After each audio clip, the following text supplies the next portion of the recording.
නමදිමි සැමදා සුගත මුනිදා ජීවිතය මුනි සඳුට පුදමින් නමදිමි සැමදා දහම් දිනිදා ජීවිතය ධර්මයට පුදමින් නමදිමි සැමදා සංගුන් පැහැදා සංගරුවන වෙත දිවිය පුදමින් නමදිමි සැමදා රතන ත්‍රිවිධා තිසරණය වෙත දිවිය පුදමින් සාදු සාදු.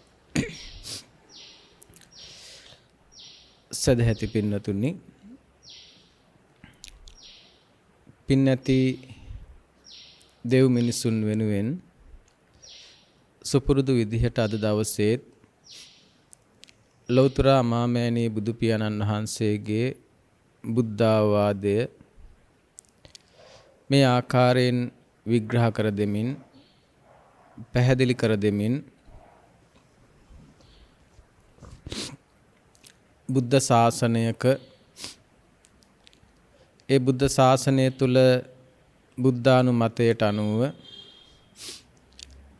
භික්ෂු භික්ෂුණී උපාසක උපාසිකා කියන සිව්වණක් පිරිස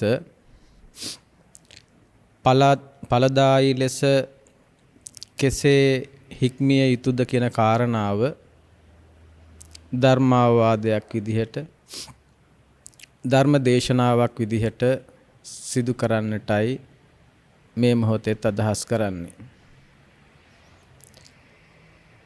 ඇත්තටම බුද්ධ ශාසනයක් ඵලදායී ලෙස ආයෝජනය කළ යුතු එකක්. බුද්ධ රාජ්‍ය තුල හැසිරෙන සිව්වණක් පිරිස හැබෑවට මේ බුද්ධ රාජ්‍යයේ පුරවැසිභාවය ලබා ගත යුතුයි. බුද්ධ රාජ්‍යයේ පුරවැසිභාවය ලබා ගන්න අවශ්‍ය කරන සුදුසුකම් ශ්‍රද්ධාවෙන් සපිරෙනවා. ඒ වගේම ක්‍රමානුකූල පුරවැසිභාවය තහවුරු වෙනවා.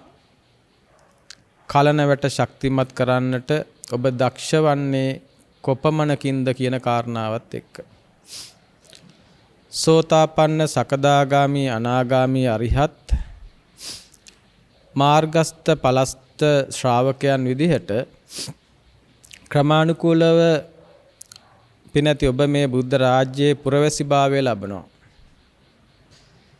එවැනි ආකාරයේ බුද්ධ රාජ්‍යයට අනුගත වීමක් සමගින් බුදු හිතක ඇති සිසිල ඔබේ හදවතේ ස්ථිර කර ගන්නටයි බුදුරජාණන් වහන්සේත් නිරන්තරයෙන් ධර්ම දේශනා කළේ.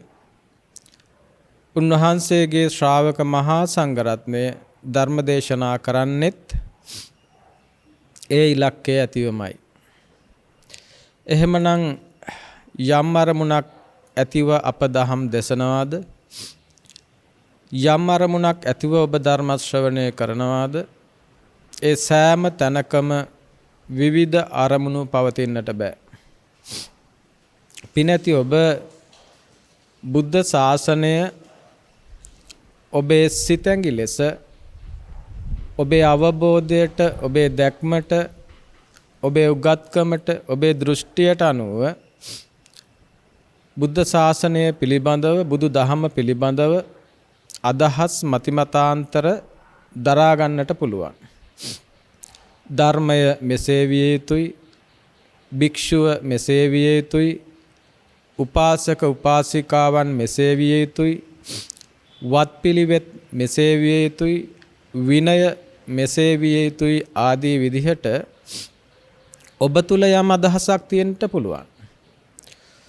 ඔබ තුල තියෙන අදහස ඔබ බුද්ධානුමතයේ විදිහට ගන්නවා නම් ඒ වැරදි.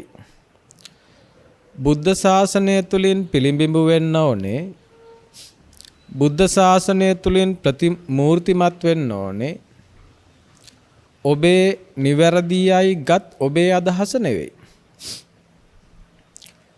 බුද්ධ ශාසනය තුලින් මූර්තිමත් විය යුතු වන්නේ බුද්ධානුමතයයි. එනිසා භික්ෂු භික්ෂුණී උපාසක උපාසිකා කියන සිව් පිරිස බුද්ධ ශාසනයක් තුල යම් ධර්මයක විනයක හික්මෙනවා නම් ඒ හික්මිය යුතු වන්නේ ලෝකයට අයිති ලෝකය තුල හැසිරෙන එක එක පින්නතුන්ගේ අදහස් වලට අනුව නෙවෙයි. ඒ අතන් හැසිරිය යුතු වන්නේ බුද්ධානුමතයට අනුවයි. එනිසා නැවතත් සිහිපත් කරනවා ධර්මයේ ලෙස විනය ලෙස ශාසනය ලෙස ඔබ යමක් අරගෙන තියනවා නම් ඒ අරගෙන තියෙන දේ නිවැරදි වෙන්නටත් පුළුවන් නොවන්නටත් පුළුවන්.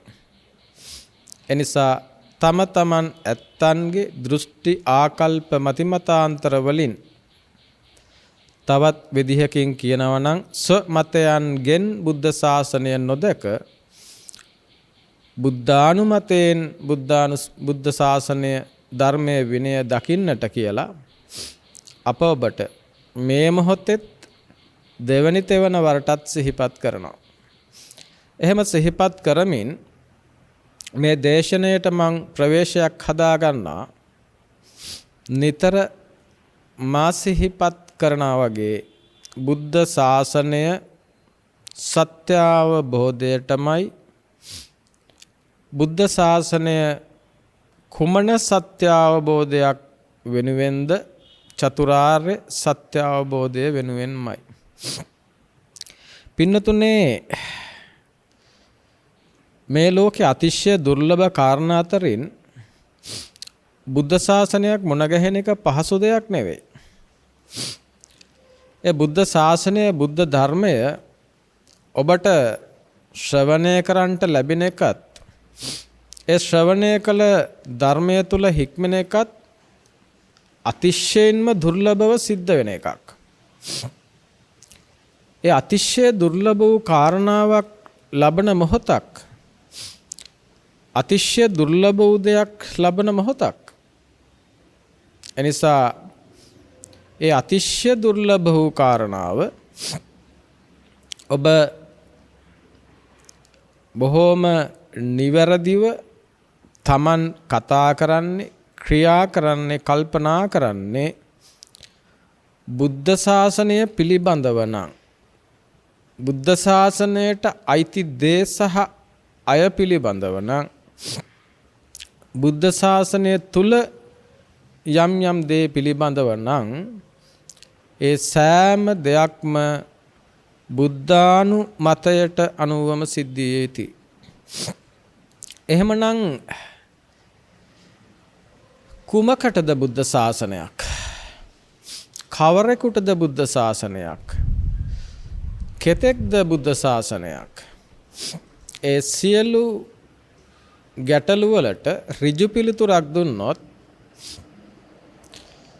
දුකින් නිදහස් වනු දුක නිවෙනු කැමැතියන් වෙනුවෙන් ආර්ය වූ දුක පිරිසිඳ දැක චතුරාර්ය සත්‍ය අවබෝධය වෙනුවෙන්මයි මේ බුද්ධ ශාසනය.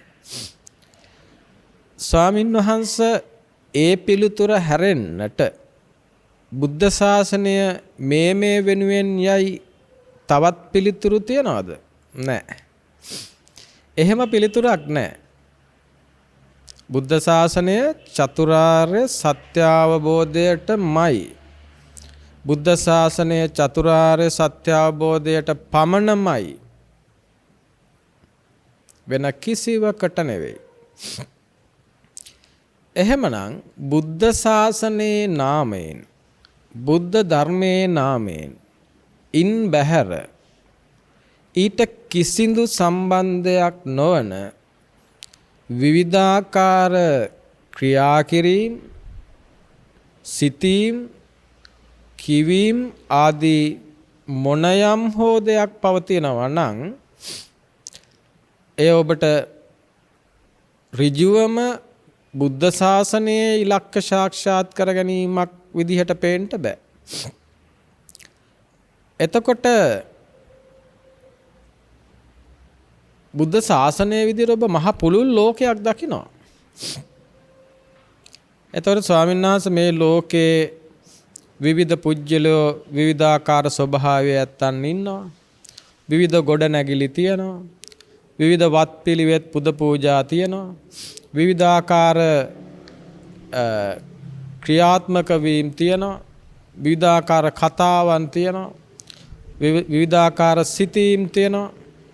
ඒවා බොහොම පුළුල්.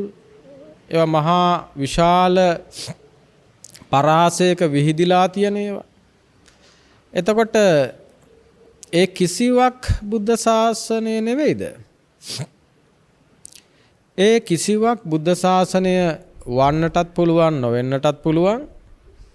ඒ තුල චතුරාර්ය සත්‍ය අවබෝධය වෙනුවෙන් යම් වූ හෝ ප්‍රතිපාදනයක් සැකසෙනවා නම්, යම් වූ හෝ පිටුවහලක් සැකසෙනවා නම්, සත්‍ය අවබෝධය වෙනුවෙන් වඩන මගට, වඩන පිළිවෙතට, සම්මා පටිපදාවට උපකාරයක් වෙනවා නම් ඒ බුද්ධ ශාසනය වෙන්න පුළුවන්.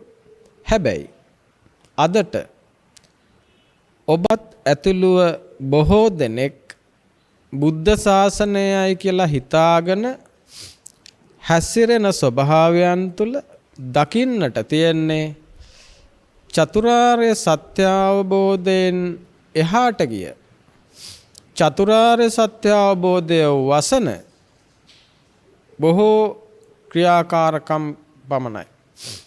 සමහර වෙලාවට සමහර දේවල් බොහොම සමීපව චතුරාර්ය සත්‍ය අවබෝධය වෙනුවෙන් වගේ ඊට සමීපයෙන් යනවා වගේ පෙනුනත් එය සමහර වෙලාවට පිරිසිඳ දැකගත යුතු දුක්ඛ ආර්ය සත්‍ය වෙනුවට ලෝකීය දුකක් පිරිසිඳ දකින්න උත්සාහ කරන වගේ මට්ටමින් කිට්ටුවෙන් යනවා වගේ පේනවා. නමුත් කිට්ටුවෙන් ගිය පමණින් එයත් බුද්ධ ශාසනය නෙවෙයි. මොකද බුද්ධ ශාසනය තුල චතුරාර්ය සත්‍ය අවබෝධයේ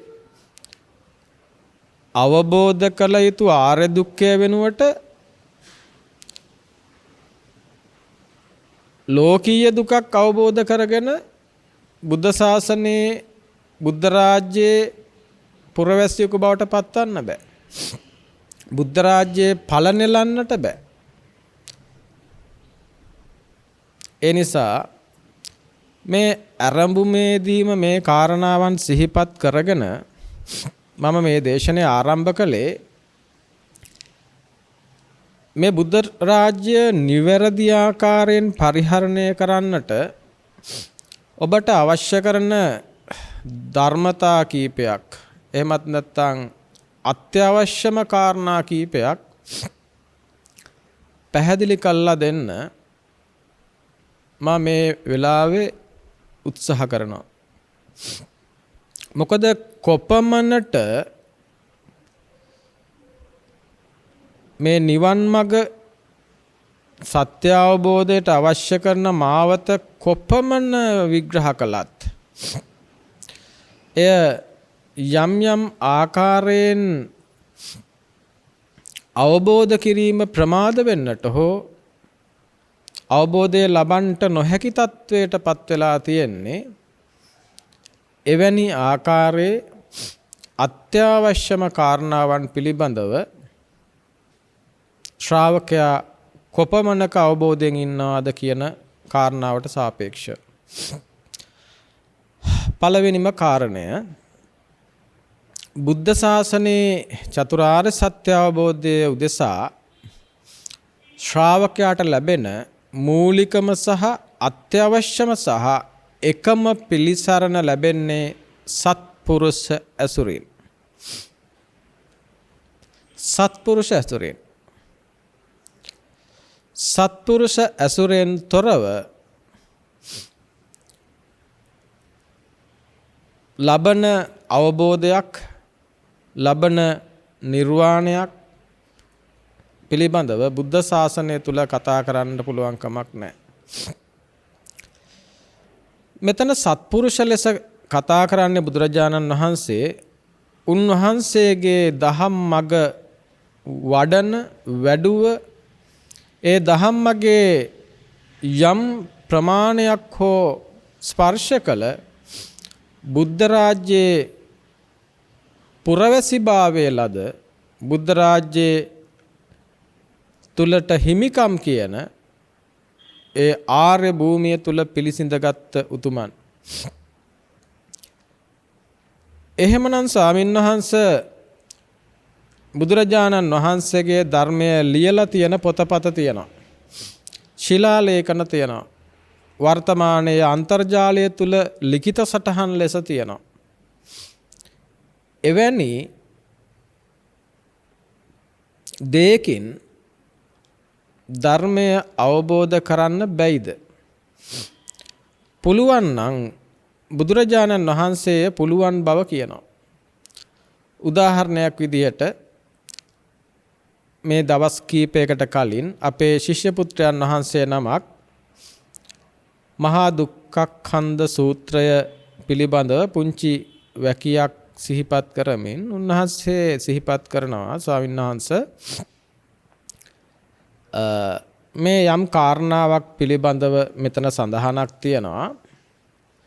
එය මේ සංස්කාර ධර්මයන් අනිත්‍යයි දුක්ඛයි විපරිණාම ධම්මයි කියන කාරණාව පිළිබඳව තියෙනවා. එහෙමත් නැත්නම් ඒ අනිත්‍යයි දුකයි සිංහලෙන් පෙරලෙන සැහැවි වේ වගේ අදහසක් තියෙනවා.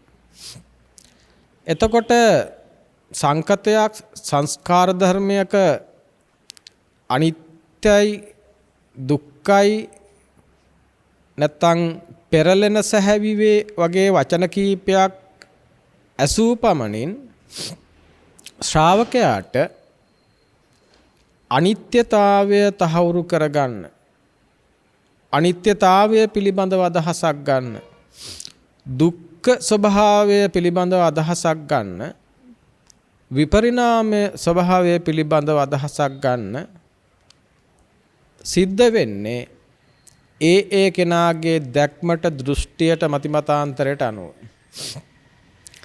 ඊළඟට ඔහුට විකල්පයක් තියෙනවා. පෙලෙන් ඔබට ගිහිල්ලා අටුවාවට ටීකාවට ටිප්පණියට අනුව යම් කිසි විග්‍රහයක් කරගන්න පුළුවන්කම තියෙනවා. ඒක යම් මට්ටමකට ලබන සත්පුරුෂ ඇසුරකට කිට්ටුවෙන් යන එකක්. නමුත් මේ සියල්ල සටහන් කරලා තියෙන්නේ සම්මුතිය තුල පවතින වචනවලින්. වචන කියන්නේ සම්මුතිය. ඒ වචන වලින් සම්මුති කරගත්ත දේ සම්මුතියට අනුව විග්‍රහ වෙද්දී අසන කෙනා එහෙමත් නැත්නම් කියවන කෙනාට ඒ වචන සම්මුතිය තුල ඒ කෙනා ගත් අදහසට අනුවයි ඒ පිළිබඳව විග්‍රහ කරගන්න වෙන්නේ. අන්න ඒ ස්වභාවයන් එක්ක කොයි තරම් දුරට මේ ධර්මය වරදින්නට තියනවාද කියන එක ධර්මයේ විදිහට අධර්මය පුහුණු කිරීම වලට පෙළඹෙන්න තියනවාද කියන කාරණාව විශේෂ වශයෙන් පැහැදිලි කරගන්න වෙනවා. ඒ නිසා බුදුරජාණන් වහන්සේගේ දේශනයට අනුව මේ බුද්ධ ධර්මය අවබෝධය උදෙසා හික්වෙන ප්‍රතිපදාව සත්පුරුෂ සංසේවෝ සද්ධම්ම සවණං යෝනිසෝ මනසිකාරෝ ධම්මානුධම්ම පටිපatti. ඉන්නහාට වෙනත් ක්‍රමයක් ගැන බුද්ධ ශාසනයේ අදහසක් නැහැ. බුදු පියාණන් වහන්සේ ජීවමාන කාලෙත් ලිඛිත ක්‍රමවේදයක් තිබුණා. නමුත් බුදුරජාණන් වහන්සේ දේශනා කරන්නේ සත්පුරුෂ සංසේවෝ සද්ධම්ම සවණං සද්ධර්ම ශ්‍රවණය. සත්පුරුෂ සංසේවෝ සද්ධම්ම සවණං යෝනිසෝ මනසිකාරෝ ධම්මානුධම්ම පටිපatti. ඒකයි පිළිවෙල, ඒකයි ක්‍රමවේදය, ඒකයි මාර්ගය. එවැනි මාර්ගයක් තුලින් මේ සත්‍ය අවබෝධයට පත්වන ශ්‍රාවකයාට යම් අදහසක් තියෙන්න වෙනවා. මොකද බුදුරජාණන් වහන්සේ මේ ලෝකය පියුම් විලක් වගේ දකින්නේ.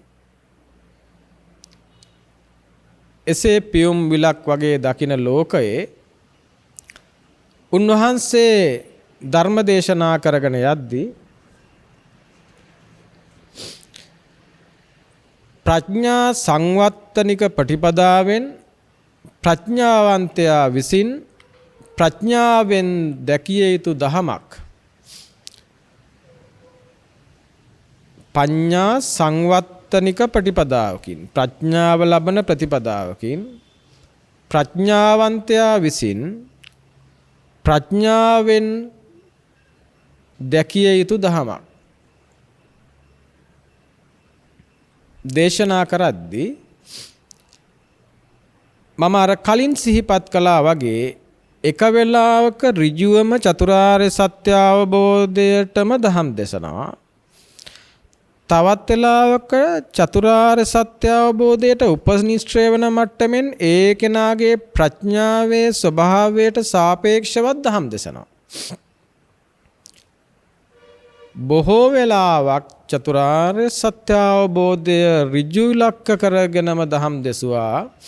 ඒ වගේම අර පියුම් විලක විවිධ පුෂ්පයන්ගේ පිපෙන්ට තියෙන ප්‍රමාණයට සාපේක්ෂව නෙළුම් කැකුළු විවිධ ප්‍රමාණයෙන් තියෙනවා. තාම දිය යට හැදීගෙන එන නෙළුම් කැකුළු තියෙනවා. ටිකක් මෝරපුවා තියෙනවා. තව ටිකක් මෝරපුවා තියෙනවා. පිපෙන්න ඔන්න මෙන්න නෙළුම් කැකුළුත් තියෙනවා. බුදුරජාණන් වහන්සේ බුද්ධ ශාසනය තුළ ශ්‍රාවකයාගේ ප්‍රඥාව දැක්කේ මේ විදියට. අර පිපෙන්න ඔන්න මෙන්න ඉර එළිය වැටෙනකම් බලාගෙන ඉන්න වගේ නෙළුම් කැකුළු වෙනුවෙන් උන්වහන්සේ ඍජුවම චතුරාර්ය සත්‍ය දේශනාව, සාමුක්ඛංශික දේශනාව සිද්ධ කළා. ඒ වගේම ඊට පහලින් ඇති විවිධ වූ ස්වභාවයන් වෙනුවෙනුත් උන්වහන්සේ අනුපුබ්බී කතා ඔස්සෙත් මේ දේශනාව කරගෙන ආවා. හැබැයි මම මෙතෙදි සිහිපත් කරන්න ඕනේ දාන කතා, සීල කතා, සග්ග කතා ආදී විදිහට කාමයේ ආදීනවේ නෙක්ඛම්මයේ ආනිසංස විදියට කරගෙන ආපු දේශනාව තුලත් ඉලක්කය චතුරාර්ය සත්‍ය අවබෝධයමයි කියන එක ඔබට අමතක කරන්න බෑ. ඒ ඔස්සේ කතා කරන දාන සීල භාවනාදී දේවල් චතුරාර්ය සත්‍ය අවබෝධයෙන් ඔබ්බේ නම් තියෙන්නේ, එළිය නම් තියෙන්නේ. චතුරාර්ය සත්‍ය අවබෝධයට ඒ තුලින් කිසිම පිළිසරණක් ලැබෙන්නේ නැත්තම් එය හුදු ලෝකෝත්තරය වෙනුවට ලෝකයේම අරමුණු කරගත් එකක් නම් ලොවෙන් ලොවට, ලොවෙන් ලොවට, භවෙන් භවයට, භවෙන් භවයට නැවත නැවතත් භව සැකස්මකට ක්‍රියාත්මක වන විදියට, ලෝක සැකස්මකට ක්‍රියාත්මක වන විදියට, එහෙමත් නැත්නම් නැවත නැවතත් සංස්කාරයන්ගේ වැපිරීමක් විදියට, දුක සසර සකස් කරන ස්වභාවයක් විදියට නම් ඒවා සිද්ධ වෙන්නේ. ඒවා බුද්ධ ශාසනය තුල සිදුවන දේවල් නෙවෙයි. සරලයිනේ පින්නතුනේ, දන් දීම් බුද්ධ ශාසනයෙත් තියෙනවා, අන්‍ය ශාසනවලත් තියෙනවා. සිල් රැකීම් බුද්ධ ශාසනයෙත් තියෙනවා, අන්‍ය ශාසනවලත් තියෙනවා. භාවනා කිරීම බුද්ධ ශාසනයෙත් අන්‍ය ශාසනවලත් තියෙනවා. ඒ ඔස්සේ සිදු කරන යම් වූ හෝ දෙයක් චතුරාර්ය සත්‍ය අවබෝධයට පිටුහලක් නොවන්නේ නම්, චතුරාර්ය සත්‍ය ඉලක්කගත නොවන්නේ නම්, ලෝකයම සසරම එහෙමත් නැත්නම් මේ ලෞකිකත්වයේ උරුම කරගෙන සිදුවන්නක් පමණක් නම් ඒවා අයිති බුද්ධ ශාසනයට නෙවෙයි. ඒ කෙනා හික්මන්නේ බුද්ධ ශාසනයේ නෙවෙයි. ඒ කෙනා බුද්ධ ශාසනයට අයිති උපාසකයෙකුත් නෙවෙයි.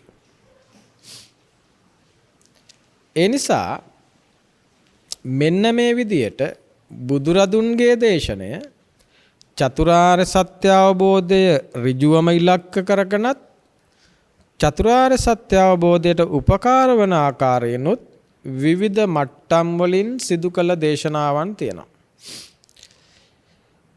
ඒ දේශනාවන් අපි සත්‍ය දේශනාවන් විදිහට විග්‍රහ කරනවා. විවිධ සත්‍යයන් මේ ලෝකයේ තියෙනවා. බුදුරජාණන් වහන්සේ ඒ සත්‍යයන්ට අනුව තමන් වහන්සේගේ දේශන විලාසය සම්පාදනය කරගන්න. දැන් මේ ලෝකයේ තුල සම්මුති සත්‍ය කියලා එකක් තියෙනවා. ඒ සම්මුති සත්‍ය එහෙමත් නැත්නම් පර්යාය සත්‍ය එහෙමත් නැත්නම් ප්‍රඥප්ති සත්‍ය කියලා එකක් ලෝකේ තියෙනවානේ. ප්‍රඥප්ති පණවගත් එකක්, සම්මුති සම්මත කරගත් එකක්. අන්න එවැනි පර්යායක් පවතිනවා නම් පර්යාය සත්‍යයක්, ප්‍රඥප්ති සත්‍යයක්, ඒ වගේම සම්මුති සත්‍යයක් මේ ලෝකේ තියෙනවා. ඒක මේ ලෝකේ හැම දෙයක්ම දකින්න දන්න දෙයක්.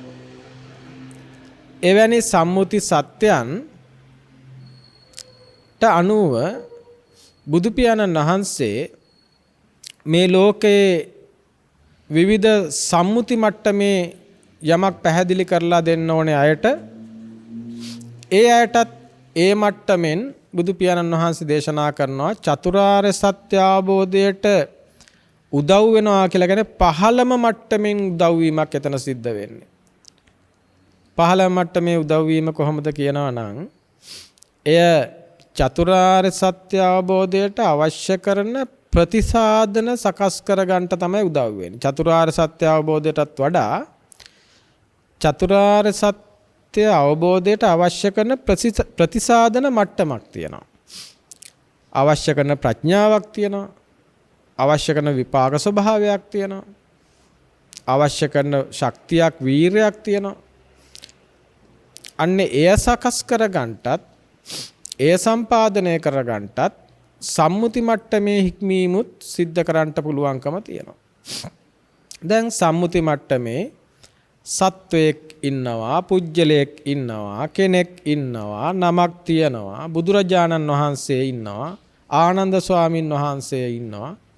ඔම මේ සත්වයක් පුජ්‍යලයක් ඉන්නවා කියන සම්මුති මට්ටමින් කරන දේශනාවන් තියෙනවා. ඒවට කියනවා ප්‍රඥප්ති දේශනාවන්. එහෙම නැත්නම් සම්මුති දේශනාවන් නැත්නම් පර්යාය දේශනාවන් කියලා.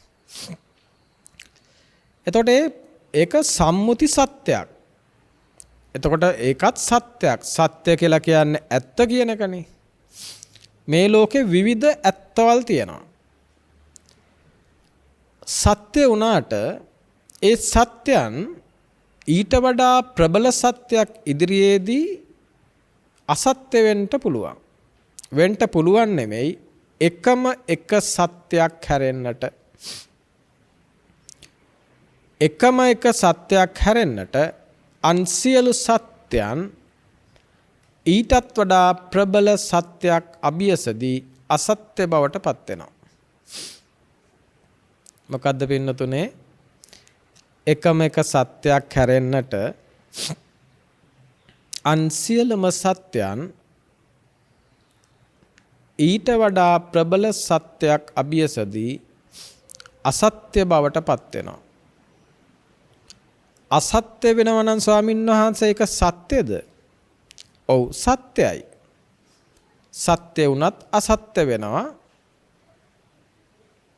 ඒ සත්‍ය පැනවුම් සත්‍යයක් නිසා ඒ කෙනාගේ දැක්මට දෘෂ්ටියට අනුව සම්පාදනය කරගත්ත ස්වභාවයක සත්‍යයක් නිසා ඊටත් වඩා සාපේක්ෂව ගැඹුරු සත්‍යයක් තුලදී ඒ සම්මුති ප්‍රඥප්ති පර්යාය ආදී සත්‍යයන් අසත්‍යභාවයට පත් වෙනවා. අපි බලමු ඒක කොහොමද වෙන්නේ කියලා. දැන් සම්මුති සත්‍ය තුලදී නැත්නම් ප්‍රඥප්තියින් තුලදී අපි කියනවා සත්වයක් ඉන්නවා, පුජ්‍යලයක් ඉන්නවා, ඔබ ඉන්නවා, මම ඉන්නවා, අපි යනවා එනවා කනවා බොනවා, අපි හොඳ දේවල් කරනවා නරක දේවල් කරනවා කියලා අපි එහෙම කතා කරනවා. එතකොට ඔබේ මට්ටමට ඔබේ දෘෂ්ටියට ඔබ සම්මුතිය තුල සාපේක්ෂත්වයක් තුල ඉඳගෙන ඔබ සම්මුතිය තුල පනවගෙන ඉන්න මට්ටමට ඔබට ඒක සත්‍යයි. ඔබ ඉන්න මට්ටමට කොච්චර කිව්වත් ඔබ කියලා කෙනෙක් නැහැ. ඔබ කනවා කියලා කියන්න බෑ. ඔබේ ඇහැ කියලා එකක් ගන්න බෑ. එහෙම කිව්වට ඔබ ඒක පිළිගන්නේ නැහැ. ඇයි ඒක ඔබට සත්‍යයි. ඔබේ දරුවා ඔබේ නෙමෙයි කිව්වට ඔබට ඔබේ දරුවා කියලා දරුවෙක් නැහැයි කියලා කිව්වට ඔබ ඒක පිළිගන්න ලෑස්ති නැහැ. ඔබට සාපේක්ෂව ඔබට ඒක සත්‍යයි. ඔබ දන්නවා මේ මමත් මගේ බිරිඳත් විවාහ වුණා. මගේ ලෙයින් හැදිච්ච දරුවා, ඒ නිසා ඒ දරුවා මගේ. සම්මුතියට අනුව ඒක හරි. දැන් සම්මුති සත්‍ය නැත්තම් මේ ප්‍රඥප්ති සත්‍ය බොරු වෙන්නේ කොහොමද එනා? ලෝකේ තවත් සත්‍යයක් තියෙනවා. මොකක්ද ඒ සත්‍ය? ඒ සත්‍ය තමයි පරමාර්ථ සත්‍ය කියලා එකක් තියෙනවා. නිෂ්පර්යාය සත්‍ය නැත්තම් මේ පරමාර්ථ සත්‍ය කියලා එකක් තියෙනවා. මේ පරමාර්ථ සත්‍යයට එනකොට අර සම්මුති සත්‍ය බොරු වෙනවා. සම්මුති වුණත් ඒක සත්‍ය, ඒක සත්‍ය වුණත් පරමාර්ථ සත්‍යයට සාපේක්ෂව සම්මුති සත්‍ය බොරු වෙනවා. පරමාර්ථ සත්‍ය තුලදී කතා කරනවා සත්වයේ පුජ්‍යලයේ පිළිබඳව කතා කරන්නට පුළුවන් කමක් නැහැ. මම මගේ ආත්මය කියලා කතා කරන්නට පුළුවන් කමක් නැහැ. පුජ්‍යලයක් ඉන්නවා, සත්වයක් ඉන්නවා කියලා කතා කරන්නට පුළුවන් කමක් නැහැ. ඒ තුල කතා කරන්නට පුළුවන් මේ සතර මහා ධාතුන්ගේ ස්වභාවයට අනුව සැකසිච්ච ඒ සුද්දාෂ්ටක හරහා ගොඩනැගිච්ච ස්වභාවයක් විතරයි. ඒ රූප කලාප ඔස්සේ සුද්දාෂ්ටක පඨවි ආපෝ තේජෝ වායෝ වර්ණ ගන්ධ රස ඕජා මේ සංකලනයෙන් සැකසෙන සුද්දාෂ්ටක ඔස්සේ වේගවත් වෙමින් ගොඩනැගිච්ච ස්වභාවයකට පුජ්‍යලයා කියලා දේවල් කියලා හඳුන්වනවා කියලා විතරයි එතෙන්දි කතා කරන්නේ. එතකොට සම්මුතියේදී පුජ්‍යලයා කියලා හඳුන්වන එක සත්‍යයි වුණාට එතෙන්දි කියන නෑ පුජ්‍යලයා කියලා හඳුන්වන්නේ මෙන්න මෙහෙම එකට. ඒකට නෑ එතන පුජ්‍යලයක් නෑ. කඩාගෙන බිඳගෙන ගියාම අන්තිමට හමුවන්නේ මෙන්න මේ වගේ වේගයක් විතරයි කියලා කතා කරනවා. එතකොට පරමාර්ථ දේශනාවේදී අර සම්මුතිය සමූල ඝාතනය වෙලා යනවා. හැබැයි සම්මුති මට්ටමේ ඉන්නකම් ඒ සම්මුතිය හරි. එතකොට සම්මුති මට්ටමේ ඉන්නකම් සම්මුතියට අනුව ඒ සම්මුතියට අනුවත් තියෙනවනේ යම් ප්‍රඥාවක්. සම්මුතියට අනුවත් තියෙනවා පඤ්ඤාවන්ත සහ දුප්පඤ්ඤ ස්වභාවයක්. ඉන්න පුජ්‍යලයා හෝ හොඳට ඉන්නවද නරකට ඉන්නවද කියන එක ක්‍රියාත්මක වෙන්නේ සම්මුතිය අනුව, ඒ ලෞකික හෝ ප්‍රඥාවට අනුව. සම්මුතිය තුල පුජ්‍යලයක් ඉන්නවා, ඒ පුජ්‍යලයාත් හොඳ කෙනෙක් විදියට ඉන්නවද නරක කෙනෙක් විදියට ඉන්නවද කියන එක සම්මුතියේ තියෙන ලෞකික ප්‍රඥාවට අනුව සිදුවන දෙයක්. ඒ මට්ටමේදී ඒක එහෙම කරගන්නත් බුදුරජාණන් වහන්සේ මඟ පෙන්නනවා. මොකද ඒක චතුරාර්ය සත්‍ය අවබෝධයට ඒ අවශ්‍ය කරන පරිසාධන සකස් කරගන්න යම් විදියක හෝ උපකාරයක් වන නිසා. ඊළඟට ඊට වඩා අර නෙළුම් කැකුළු වල යම් කිසි මෝරපු පිරිසක් ඉන්නවා. ඒ පිරිසට බුදුරජාණන් වහන්සේ පැහැදිලි කරලා දෙනවා පරමාර්ථ මට්ටම. පරමාර්ථ මට්ටම සරල විදිහට ඔබට පැහැදිලි කළොත් ඒක කර්මය කර්මඵලයට අනුව සිදුවන දේශනාවක්.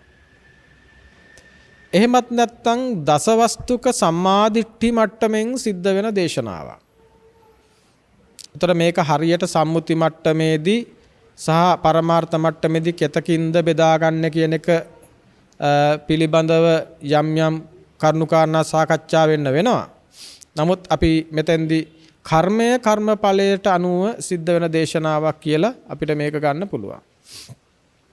එතකොට මෙතෙන්දී දැන් සරල වශයෙන් පරමාර්ථ දේශනාවේදී සත්වයක් පුජ්‍යලයක් කෙනෙක් පිළිබඳව ගන්න පුළුවන්කමක් නැහැනේ. ඔබට ඒක පැහැදිලිනේ.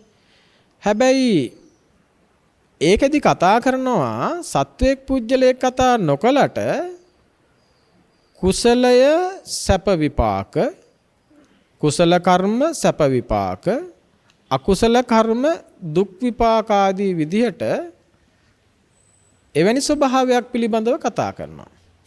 කුසල කර්මයක් තියෙනවා.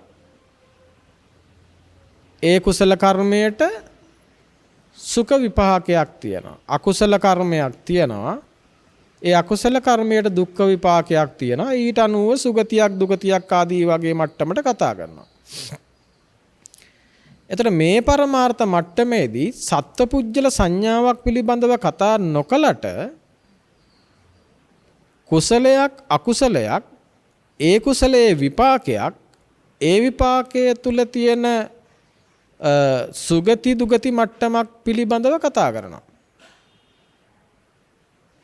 එතකොට මේ පරමාර්ථ මට්ටමේදී අර සම්මුති සත්‍ය බොරු වෙනවා. එහෙනම් අපි මේ පරමාර්ථ මට්ටම තමයි ලෝකයේ තියෙන පරම සත්‍ය පරම අර්ථය කියලා අපිට ගන්න පුළුවන්ද?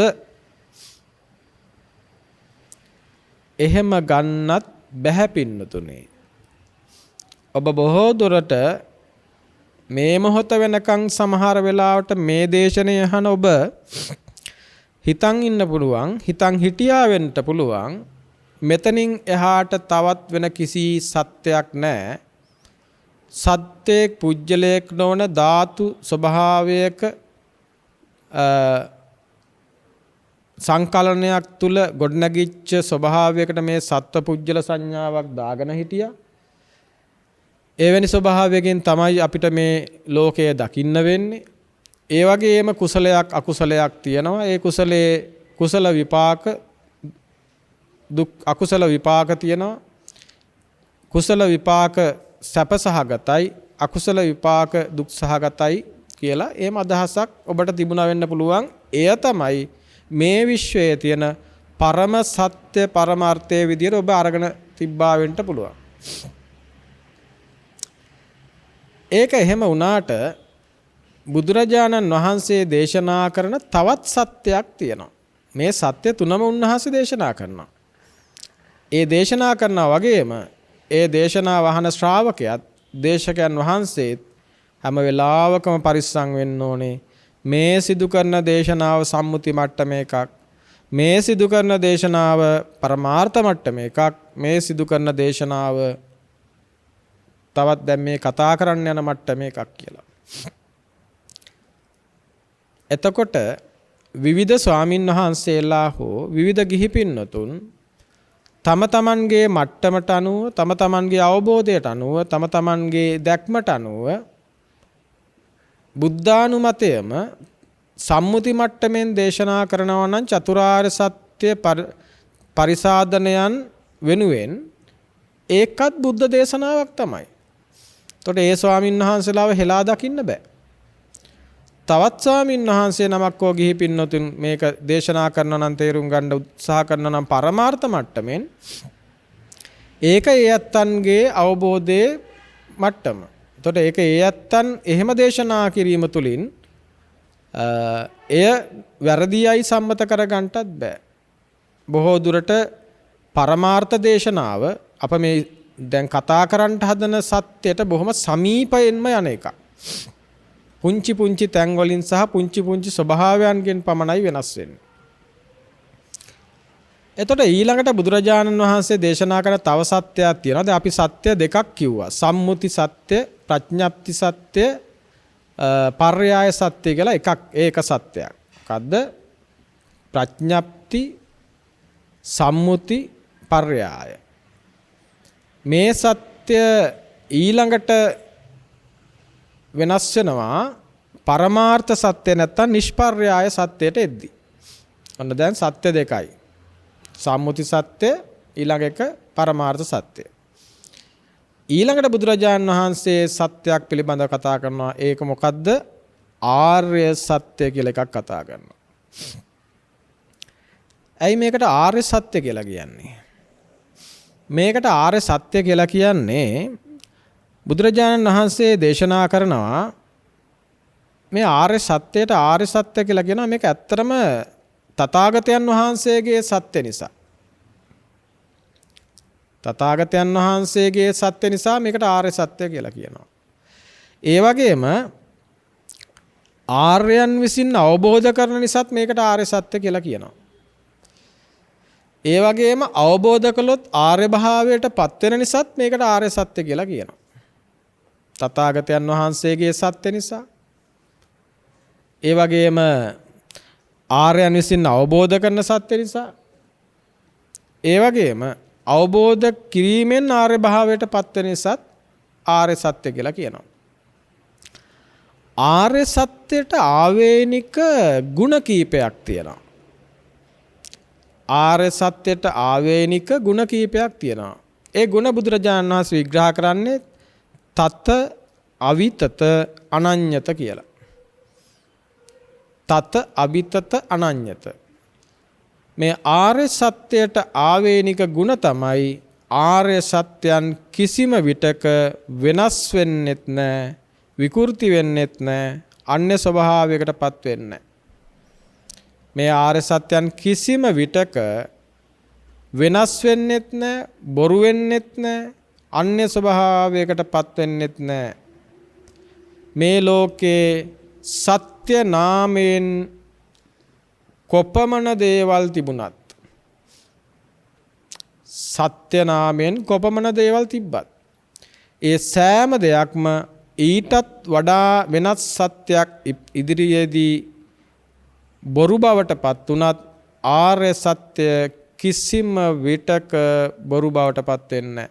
ඒ නිසා ආර්ය සත්‍යයන් කිසිම විටක බොරුවක් බවට පත් නොවන නිසා ඇත්තටම මේ ලෝකයේ උත්පාදෝ වා තථාගතානං අනුත්පාදෝ වා තථාගතානං තිතාව සහ ධාතු ධම්මට්ටි තිතා ධම්ම නියාමතාදී විදිහට බුදුරජාණන් වහන්සේ දේශනා කරනවා. තථාගතයන් වහන්සේලා මේ ලෝකේ පහළ වුණත් නැතත් මේ ලෝකේ යථා ස්වභාවයක් තියෙනවා, සත්‍යයක් තියෙනවා, ධර්ම ස්වභාවයක්, ධර්ම න්‍යාමයක් තියෙනවා. ජාති ප්‍රත්‍යයෙන් ජරා මරණ වේ ආදී මේ පටිච්ච සමුප්පාද සහ පටිච්ච සමුප්පන්න න්‍යායක් තියෙනවා.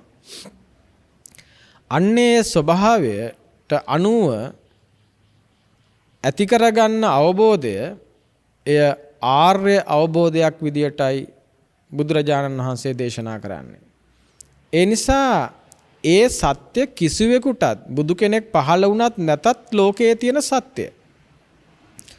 බුදුවරු කරන්නේ මේ සත්‍ය තන් තථාගතෝ අபிසම්බුජ්ජති අபிසමෙති අபிසම්බුජිත්වා අபிසමෙත්වා. මේ තථාගතයන් වහන්සේලා මේ සත්‍ය අවබෝධ කරනවා. අවබෝධ කළා ඒ සත්‍ය බෙදලා විග්‍රහ කළා පනවලා විවරණය කළා දෙනවා. එතකොට මේ ආර්ය සත්‍ය තථාගතයන් වහන්සේ අවබෝධ කරගෙන එතකොට ඒක උන්වහන්සේ මේ ලෝකය තුල හැමදාටම පවතින සත්‍යයක්. හැමදාටම පවතින සත්‍යයක් කාටවත් වෙනස් කරන්න බෑ. බොරු කරන්න බෑ. අන්‍ය ස්වභාවයකටපත් වෙන්නෙත් නැහැ, වෙනස් වෙන්නෙත් නැහැ. ඒක තමයි ඒකේ තියෙන යථාර්ථය. එහෙමනම් දැන් ඔබට මම කලින් පැහැදිලි කළා සම්මුති සත්‍ය පරමාර්ථ සත්‍යයට පැමිණීමේදී වෙනස් වෙනවා කියලා. එහෙනම් පරමාර්ථ සත්‍ය කොහොමද ආර්ය සත්‍යයට පැමිණීමේදී වෙනස් වෙන්නේ? දැන් පින්නතුනේ පරමාර්ථ සත්‍යෙදී කතා කරනවානේ කුසලය කුසල විපාක, අකුසලය අකුසල විපාක. ඒ කුසලයේ විපාක විදියට සැප, අකුසලයේ විපාක විදියට දුක, මේ සුගතිය දුගතිය මට්ටමට කතා කරනවානේ.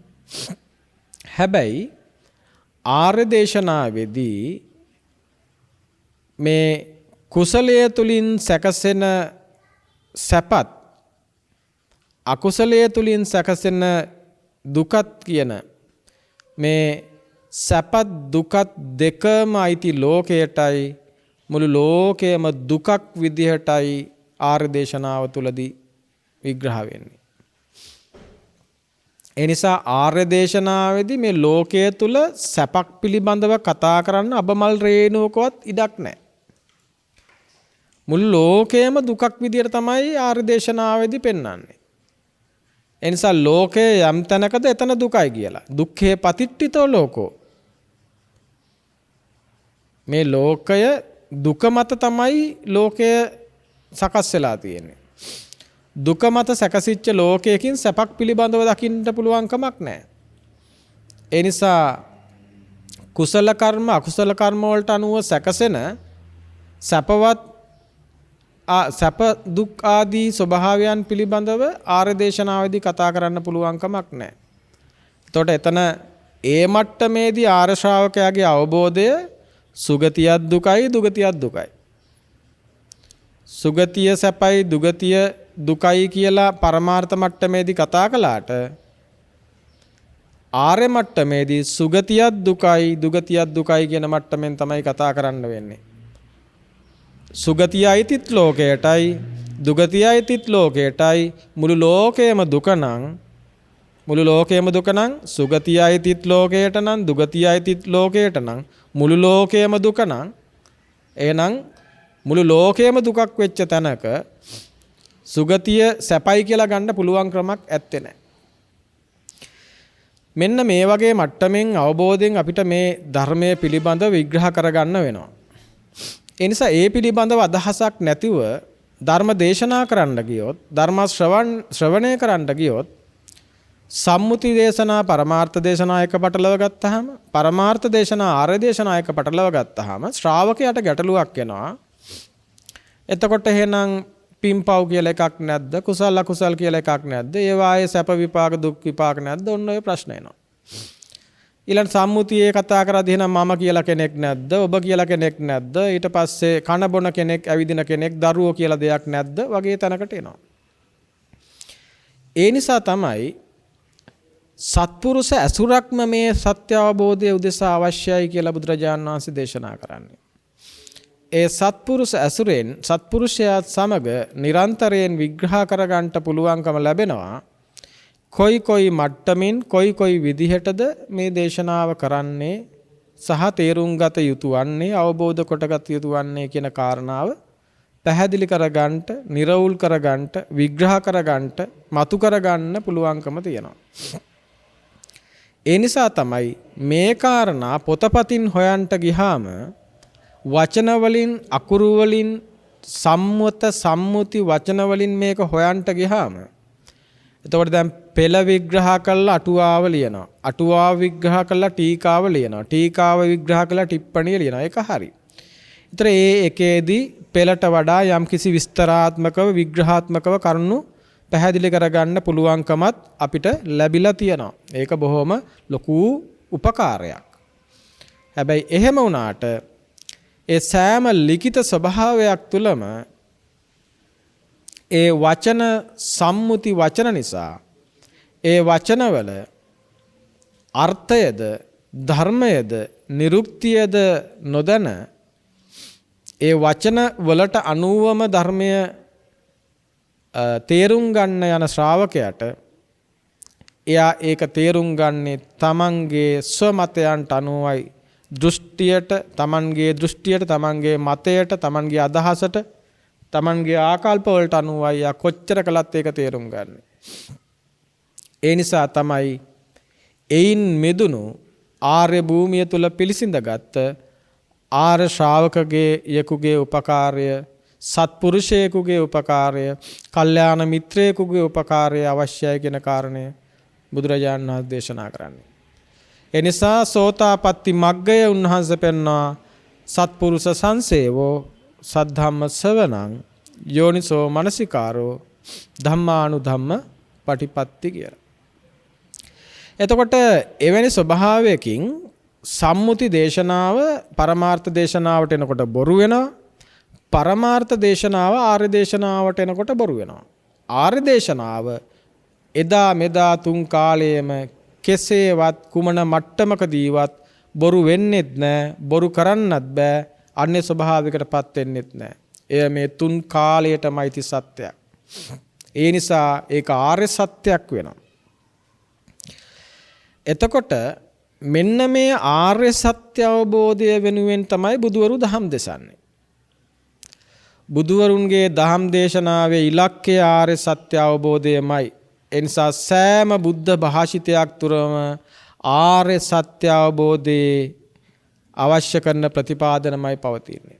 ඒ නිසා බුද්ධ දේශනේ යම් විටක සුළුම සුළු ප්‍රමාණයන්ගෙන් පරමාර්ථ මට්ටමින් සම්මුති මට්ටමින් දේශනා කළත් ඒ දේශනාවල සැඟවෙලා හෝ අර සත්‍ය ආර්ය සත්‍ය අවබෝධයට අවශ්‍ය කරන මට්ටමින් ඒක දේශනා කරනවා. මොකද සම්මුතියේදී චතුරාර්ය සත්‍ය අවබෝධයට පැත්තට යන විදියට විතරක් නෙමෙයි චතුරාර්ය සත්‍යයෙන් ඈතට වෙලා ලෝකයටම යන විදියට සම්මුති සත්‍ය කියන්නත් පුළුවන් කෙනෙකුට.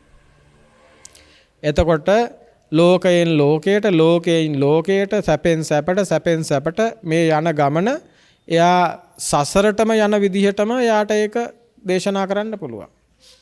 පරමාර්ථ මට්ටමේදී දසවස්තුක සම්මාදිට්ඨි කර්මයෙන් කර්මඵලය මේ කර්ම ඒ සුදු කර්ම කළු කර්ම නේද? ඒ සුදු කර්ම වලට අනුව සුඛ විපාක, කළු කර්ම වලට අනුව දුක්ඛ විපාක විදියට ඒ විදියට දිගට සසර සැකසෙන විදියටම ආර්ය සත්‍ය අවබෝධයට කිසිම පිටුවහලක් නොවන විදියට දිගටම සසර යන විදියට ඒක කරන්න පුළුවන්. එතකොට ඒ සසරක් තියෙනවා, ඒ සසරේ සැප විපාක තියෙනවා, සැප විපාකමයි වටින්නේ, දිව්‍ය ලෝකමයි වටින්නේ, තව්තිසාමයි වටින්නේ. පින් කරලා කොහොම හරි තුසිතේ උපදිලා තුසිතේදිවත් නිවන් දකින්න ධර්මය අවබෝධ කරන්න කියාගෙන එහෙම දේශනය කරන්නත් පුළුවන්. එතකොට ඒක පරමාර්ථ මට්ටමින් හෝ කරන්න ගත්තත් ඒක ඇතුලේ චතුරාර්ය සත්‍ය දේශනේ දිහාට දිශානතිය හැදිලා නැහැ. ඒක ලෝකයේ දෙසටයි දිශානතිය හැදිලා තියෙන්නේ. ඒ නිසා බුදුවරු මේ තුන් මට්ටමෙන්ම දේශනය කරනවා. කොයි මට්ටමෙන් කළත් එකම ඉලක්කයයි ඒ චතුරාර්ය සත්‍ය අවබෝධයයි. එහෙම නැත්නම් ආර්ය සත්‍ය අවබෝධය උදෙසා චතුර් ආර්ය සත්‍ය අවබෝධය උදෙසා ශ්‍රාවකයා රැගෙන යෑමමයි. එයින් පිට බුදු කෙනෙක් මේ දේශනය කරන්නේ. සමස්ත බුද්ධ දේශනය ආර්ය සත්‍ය අවබෝධය වෙනුවෙන්මයි. එහි ආයි වචන දෙකක් නැහැ. ආර්ය සත්‍යයට මෙපිටින් අන්‍ය සත්‍යයන් තුලින් යම් දහමක් දේශනා කළත් එය දේශනා කරන්නේ ඒ ආකාරයට උදව්වක් වන විදියට. ඒ නිසා මේ විදිහට කරන දේශනාව තේරුම් ගන්න ශ්‍රාවකයාට සත්පුරුෂ ඇසුරෙන් ලබන ලොකු පිටුවහලක් තමයි සත්පුරුෂ ඇසුරෙන් ලබන සද්ධර්ම ශ්‍රවණයේදී ශ්‍රද්ධාවත් එක්ක ශ්‍රාවකයාට මේක තේරුම් ගන්න පුළුවන් වෙන්නේ නිවැරදිම ආර්ය දහමක් තේරෙන්නන් එයාට ඒකේ අර්ථය තේරෙන්න ඕනේ, ධර්මය තේරෙන්න ඕනේ, නිරුක්තිය තේරෙන්න ඕනේ, පටිභාණය තේරෙන්න ඕනේ. අර්ථයට, ධර්මයට, නිරුක්තියට, පටිභාණයට අනුවයි මේ ධර්මය පිළිබඳව පැහැදිලි කරගන්න වෙන්නේ. දැන් එකක් ඔබට පැහැදිලි මේ ධර්මය චතුරාර්ය සත්‍ය අවබෝධය උදෙසාමයි කියලා මම දේශනා කළා. ඊළඟට පෙන්නවා විවිධ වූ සත්‍යයන් තියෙනවා. ඒ සත්‍යයන් ඊට වඩා ගැඹුරු සත්‍යයකටපත් වෙද්දී අසත්‍ය වෙනවා. අසත්‍ය නොවන එකම සත්‍ය ආර්ය සත්‍යයි. ඒ ආර්ය සත්‍යමයි මේ බුද්ධ ශාසනයක දේශනා කරන්නේ කියලා දේශනා කළා. ඊළඟට මේ මොහොතේ පෙන්නනවා නිවන් දකින්න සත්‍ය ආර්ය සත්‍ය අවබෝධයට සත්පුරුෂ ඇසුරෙන් ලබන සද්ධර්ම ශ්‍රවණය අත්‍යවශ්‍යයි කියන කාරණාව පෙන්වනවා. ඊළඟට දැන් මේ මොහොතේ පෙන්නනවා ඒ සත්පුරුෂ ඇසුරෙන් ලබන සද්ධර්ම ශ්‍රවණයෙන් ලබන ශ්‍රද්ධාවෙන් ඒකේනා ඒ අවබෝධ කරගන්න උපකාර වෙනවා. ඒ අහන දේ පිළිබඳව අර්ථයේද, ධර්මයේද, නිරුක්තියේද, පටිභාණයේද. ඒ පිළිබඳවත් පුංචියට විතරක් මම අවස්ථාවේ හැටියට මේ දේශනාව අර්ථ ධර්ම නිරුක්ති පටිභාන පිළිබඳව විග්‍රහ කරන දේශනාවක් නොවන නිසා මම එය සරල අදහස විතරක් කියන්නම්. අර්ථය කියලා කියන්නේ ඵලයේ ඥානය. අර්ථය කියලා කියන්නේ ඵලයේ ඥානය. මේ බුද්ධ ශාසනයේ හැම වෙලාවකම බුදුරජාණන් වහන්සේ ඵල ලක්ෂණය පෙන්වන්නේ. දැන් දුක්ඛාර්ය සත්‍ය කියලා කියන්නේ ඵල ලක්ෂණය. සමුදයාර්ය සත්‍ය කියන්නේ හේතුව. අන්න ඒ වගේ. අර්ථේ ඥානය කියලා කියන්නේ ඵලයේ ඥානය. ධර්මය කියලා කියන්නේ හේතුවේ ඥානය. නිරුක්තිය කියලා කියන්නේ අර්ථේ ඥානයත් ධර්මයේ ඥානයත් තුල ගොඩනැගෙන අවබෝධයට කියනවා නිරුක්තිය කියලා. නිරුක්තිය සකසගන්නේ අර්ථයට ධර්මයට අනුව. හේතුවට ඵලයට අනුව. සරලව කිව්වොත්. නිරුක්තිය ගන්නේ හේතුවට ඵලයට අනුව. හේතුවට ඵලයට අනුව නිරුක්ති ගන්නවා මිසක් සම්මුතියේ තියෙන වචනවල පද කඩලා නිරුක්ති ගන්න එක බුද්ධ ශාසනේ නැහැ. හේතුවට ඵලයට අනුව නිරුක්ති ගන්නවා මිසක් සම්මුතියේ තියෙන වචන පද කඩලා නිරුක්ති ගන්න නැහැ. දැන් ඉම මන ඊටපු නිසා මයිනා කියලා වගේ නිරුක්ති ගන්නවා නම් ඒවා මේ සම්මුතියේ තියෙන වචන කඩලා සම්මුති වචන කඩලා.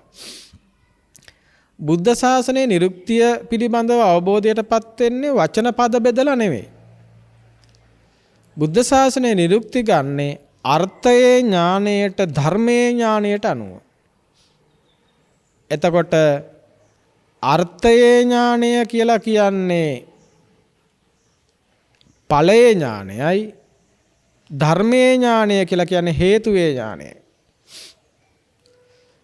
ඒ කියන්නේ අර්ථයේ ඥාණය කියලා කියන්නේ ඵල ලක්ෂණය පිළිබඳව ඇති කරගන්න අවබෝධය. ධර්මයේ ඥාණය කියලා කියන්නේ හේතු ලක්ෂණය පිළිබඳව ඇති කරගන්න අවබෝධය. අන්නේ හේතුවට ඵලයට අනුව ඇති කරගන්න ඥාණයට කියනවා හේතුඵල වලට අනුව. ජාතිපච්චයා භික්ඛවේ ජරා මරණ. භවපච්චයා ජාති. මෙන්න මේ විදියට. දැන් මෙතෙන්දී භවපච්චයා ජාති කියන තැන එතකොට එහි අර්ථේ ඥාණය වෙන්නේ මේ ඵල ලක්ෂණය. එතකොට එතන ජාති කියන එක. ධර්මයේ ඥාණය කියන්නේ එතන හේතුව කියන එක. ඒ තමයි භව කියන එක. එතකොට ඒ අවස්ථාවට අනුව ඒක වෙනස් වෙන්නත් පුළුවන්. එතකොට නිරුක්තිය කියලා කියන්නේ අර්ථයට නිරුක්තිය ඥානය කියලා කියන්නේ අර්ථයට ධර්මයට අනුව තමයි යා නිරුක්තිය හදාගන්නේ. අර්ථයට ධර්මයට අනුවයි නිරුක්තිය ඥානය ඇති කරගන්නේ. කොටින්ම කියනවා නම් පටිච්ච සමුප්පාදය සහ පටිච්ච සමුප්පන්න ධර්ම වලට අනුවයි යා නිරුක්තිය හදාගන්නේ. කිසිම විදියකින් වැරදෙන්න හේතුවක් නැහැ. ආර්ය න්‍යායෙන් පිට ගිහිල්ලා නැහැ. මුළු ආර්ය න්‍යායට අනුවමයි ඒ කෙනාගේ නිරුක්තිය සැකසෙන්නේ. අර බලන්න පහුගිය කාල ප්‍රාථමික නිරුක්ති මයි නොයි හැකරැල්ලොයි දාගෙන නිරුක්ති හදාගෙන මේ ධර්මයේ තේරුම් ගන්න හැදුවනේ. නේද? සමහර වෙලාවට විවිධ විදිහේ ප්‍රාථමික සරල වචන යොදාගෙන සම්මුති වචන යොදාගෙන නිරුක්තිය අවභාවිතා කළානේ. බුදුරජාණන් වහන්සේ අර්ථයට ධර්මයට නිරුක්තියට පිළිබඳව දේශනා කරන්නේ අර්ථයේ ඥානය ඵල ලක්ෂණය අනුව ගන්නවා, ධර්මයේ ඥානය හේතු ලක්ෂණය අනුව ගන්නවා, හේතුවට ඵලයට අනුව නිරුක්තිය පිළිබඳව නිරුක්තිය ඥානය ඇති කර ගන්නවා. ඊට පස්සේ අර්ථයටත් ධර්මයටත් නිරුක්තියට අනුව තමයි පටිභාණයේ ඥානය සකස් කරගන්නේ. ඒක දීර්ඝව කරන විග්‍රහයක්. නමුත් ඔබට දල අදහසක් ගන්නේ මේ විදියට සත්පුරුෂ ඇසුරෙන් ලබන සද්ධර්ම ශ්‍රවණයෙන් තුලදී ආර්ය දේශනාව නම් සිද්ධ වෙන්නේ ආර්ය දේශනාව තුල පටිච්ච සමුප්පාද න්‍යාය තමයි දේශනා වෙන්නේ. ඒකට කියනවා ආර්ය න්‍යාය කියලා. පටිච්ච සමුප්පාද න්‍යාය දේශනා කරන එකට කියනවා ආර්ය න්‍යාය දේශනා කරනවා කියලා. ආර්ය න්‍යාය දේශනා වෙද්දී ඒ තුල මුලින්ම ඵල ලක්ෂණය පෙන්වන්නේ. දැන් බලන්න චතුරාර්ය සත්‍ය මුලින්ම ඵල ලක්ෂණය පෙන්වන්නේ දුක්ඛ ආර්ය සත්‍ය. මොකක්ද ඒක ඵලයයි. හේතුව මොකද්ද? දුක්ඛ සමුදය ආර්ය සත්‍ය. තණ්හාවෙන් තමයි මේ දුක්ඛ සමුදය වෙන්නේ. ඊට පස්සේ ඕනනම් ආය බලන්න ඊළඟ දෙක බලන්න. ඔන්න හේතු ලක්ෂණය ඵල ලක්ෂණය දුක්ඛ නිරෝධාර්ය ශක්තිය. දුක්ඛ නිරෝධාර්ය ශක්තිය මොකද්ද? නිර්වාණය. ඵල ලක්ෂණයයි. ඒකේ හේතුව මොකද්ද? දුක්ඛ නිරෝධ ගාමිනී පටිපදාර්ය සත්‍ය. ආර්ය අෂ්ටාංගික මාර්ගය. ඔන්න ඔය විදිහට හේතුඵල විදිහටයි මේ සියල්ල දේශනා කරන්නේ. අවිද්‍යාව දැන් ජාති ප්‍රත්‍යයෙන් ජරා මරණ වේ. ඵල ලක්ෂණය ජරා මරණ නැත්නම් දුක්ඛ ජාතිය හේතු ලක්ෂණය. භව ප්‍රත්‍යයෙන් ජාති වේ. ජාතිය ඵල ලක්ෂණය භවය හේතු ලක්ෂණය. උපාදාන ප්‍රත්‍යයෙන් භව වේ. භවය ඵල ලක්ෂණය උපාදාන හේතු ලක්ෂණය. ඔය විදියට ආර්ය දේශනාව සිද්ධ වෙද්දී ආර්ය න්‍යායට අනුව දහම් දෙසද්දී එය පරම සත්‍ය විදියට හැබෑවටම පරම සත්‍ය නිරූපණය වෙන්නේ ආර්ය දේශනාව තුලයි. ඒ ආර්ය දේශනාව අර්ථේ ඥාණයට ධර්මයේ ඥාණයට නිරුක්තියේ ඥාණයට අනුවයි ඒ අවබෝධ කරන්නේ. දැන් අර්ථයෙන් ධර්මයෙන් දහම් දේශනා කරනවා කියලා ආර්ථිකය හදාගන්න හැටි කියලා දෙනවා නම් ඒක අර්ථයෙන් දහම් දෙසලා නෙමෙයි. ආර්ථිකය හදාගන්න ඇති හොඳට කාලා බීලා යහපත් විදියට හම්බ කළා අනුන්ට කරදරයක් නැතුව ධාර්මිකව ජීවත් වෙලා ධාර්මිකව ව්‍යාපාරයක් කළා පොහොසතෙක් වෙන විදිය කියලා දෙනවා නම් එහෙම අර්ථයක් ගැන නෙමෙයි බුද්ධ ශාසනය කතා කරන්නේ.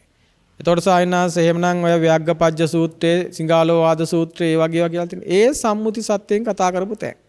ඒවා ඒ මට්ටමින් ගන්න. සම්මුති සත්‍යයෙන් කවුරු හරි ඇවිල්ලා ඇහුවොත් ස්වාමිනී භාග්‍යවතු මගෙන් ඇහුවත් මම කියන්නෙත් ඒ ටික. අනේ අපේ ස්වාමින් වහන්සේ අපි ඉතින් කොහොමත් ගිහි ජීවිත ගත කරන මේ දරුවෝ හදාගෙන රස්සාවල් කරන මල් ගඳ සුවඳ විලවුන් දරාගෙන අපි ඉතින් විනෝද මේලා වලට ගිහිල්ලා ක්ලබ් වලට ගිහිලා ජීවත් වෙන අය අපිට ඉතින් එදිනෙදා පොඩ්ඩක් හොඳින් ඉන්න මොනවා හරි කියලා දෙන්න කිව්වහම අර සිංහාලෝ වාද සූත්‍රයේ ව්‍යග්ගපජ්ජ සූත්‍රයේ කියපු වගේ දේවල් ටිකක් තමයි කියන්නේ වෙන්නේ. බුදුරජාණන් වහන්සේ ඒ වෙලාවේ අහපු ප්‍රශ්නෙට උත්තරයක් දුන්නා. නමුත් උන්වහන්සේ හැම වෙලාවකම උන්වහන්සේගේ ඉලක්කය උනේ චතුරාර්ය සත්‍යමයි. ඒ නිසා දැන් ඔබට එතන තේරෙනවා හැබෑවට බුද්ධ ශාසනයේ මේ ආකාරයෙන් අර්ථයට ධර්මයට හේතුවට ඵලයට අනුව ධර්මය තේරෙනකොට මේ බුද්ධ ශාසනයේ වරදින්න තියෙන ඉඩ සම්පූර්ණයෙන්ම ඇහිරලා යනවා. දැන් ඔබට සමහරලාට ප්‍රශ්න තියෙනවානේ. ඔය අවබෝධය නැතුව මේ ආර්ය දේශනාව පිළිබඳව අදහසක් නැතුව ඔබට ප්‍රශ්න තියෙනවා. දැන් ඔබ හිතනවා මේ දුකක් කියලා එකක් තියෙනවා. මේ දුක මං හදාගත් එකක්ද? නැත්නම් මේ දුක අනුන් හදපු එකක්ද? නැත්නම් මේ දුක මමයි අනුනුයි එකතු වෙලා හදපු එකක්ද? නැත්නම් මේ දුක ඉබේ හටගත් එකක්ද? නැත්නම් දුකක් කියලා එකක් නැද්ද? ඔහොම ප්‍රශ්න එනවනේ. එතකොට හැබෑවටම මේ අර්ථයට ධර්මයට නිරුක්තියට අනුව මේ පටිච්ච සමුප්පාදය සහ පටිච්ච සමුප්පන්න ධර්ම තේරිලා නම් මේ හේතුඵල න්‍යාය තේරිලා නම් මේ ආර්ය දේශනාව තේරිලා නම් එයාලට මේ දුක හැදිච්ච කෙනෙක් දැන් අර සම්මුති මට්ටමින් පරමාර්ථ මට්ටමින් කතා කරද්දිනේ ඔය කර්මයට කර්මඵලයට අනුව කතා කරද්දි ඒ මට්ටමින් බලද්දි ඔබට ඔය ප්‍රශ්න එන්න පුළුවන්. නමුත් මුළු ලෝකෙම දුකයි කියද්දි එහෙම දුක හදන කෙනෙක් සෝවාන් වෙන කෙනෙක් නිවන් දකින්න කෙනෙක් එහෙම කිසි දෙයක් මේ දකින්න පුළුවන් ස්වභාවයක් නැහැ. හැබෑවට මේ ස්කන්ධ ස්වභාවයක් සමුදය වෙවි නිවි නිවි සමුදය වෙවි පත්තු වෙවි නිවි නිවි පත්තු වෙවි නිවි නිවි ඉපදී මෙරි මෙරි යන ස්කන්ධ ස්වභාවයක් විතරයි. ඒක මේ අවිද්‍යා ප්‍රත්‍ය මේ එක එක ප්‍රත්‍යෝපන්නව සමුදය වෙලා නිරුද්ධ වෙලා යන ස්වභාවයක් විතරයි. යම් ප්‍රත්‍ය වලින් එක ප්‍රත්‍යයකින් තව ප්‍රත්‍යයක් හැදෙනව නෙමෙයි. එක ප්‍රත්‍යයකින් තව ප්‍රත්‍යයක් හැදෙනව නෙමෙයි. එහෙමත් නැත්නම් හේතුව කලින් සමුදය වෙලා ඵලය පස්සේ හට ගන්නවත් නෙවෙයි. දැන් සමහරු හිතන් ඉන්නේ අවිද්‍යාව ඇති වුණාට පස්සේ තමයි සංකාර ඇති වෙන්නේ කියලා. එහෙම නෙමෙයි. මේ පටිච්චසමුප්පාද න්‍යාය උගන්වන්නේ දැන් ගස තියනවා නම් හෙවණ තියනවනේ. ගස හිටෝල ඉවරලා ලොකු වුණාට පස්සේ හෙවණ හැදෙනව නෙමෙයි. ගහ තියනවා නම් හෙවණ තියෙන. ගහ තියනවා නම් හෙවණ තියෙන තව තව දේවල් උදව් වෙන්න ඕනේ. ඒක හරි. ඉරේලිය තියෙන්න ඕනේ. ආලෝකය තියෙනවනේ. ඒක හරිනේ. ධර්මයේත් ඒ වගේ. ධර්මයේ දැන් සංකාරයේ හේතුව අවිද්‍යාව කිව්වට දැන් හෙවණැල්ල ඇති වෙන්න හේතුව ගස කිව්වට ගස විතරක්ම නෙමෙයි වගේ. පොළව තියෙන්නත් ඕනේ හෙවණැල්ලක් ඇති වෙන්න නම්. නැත්තම් හෙවණැල්ල වැටෙන්න තැනක් තියෙන්න ඕනේ. ඊළඟට ආලෝකය තියෙන්නත් ඕනේ. ඒ වගේ මේ එක ඵලයන්ට විවිධාකාර වූ හේතු සමුදායක් තියෙනවා. නැත්තම් මේ පටිච්චසමුප්පාද න්‍යාය කියන අවිද්‍යාව පත්‍යයෙන් සංකාර වේ සංකාර පත්‍යයෙන් විඥාන වේ විඥාන පත්‍යයෙන් නාම රූප කියලා ඕකට පාඩම් කළාට කවදාවත් නිවන් දකින්න හම්බෙන්නේ නැහැ. අනුලෝම පටිලෝම විදියට මේක එහෙට මෙතනින් එහෙටයි එහෙනම් මෙහෙටයි කියුවා කියලා. හැබැයි ඔබ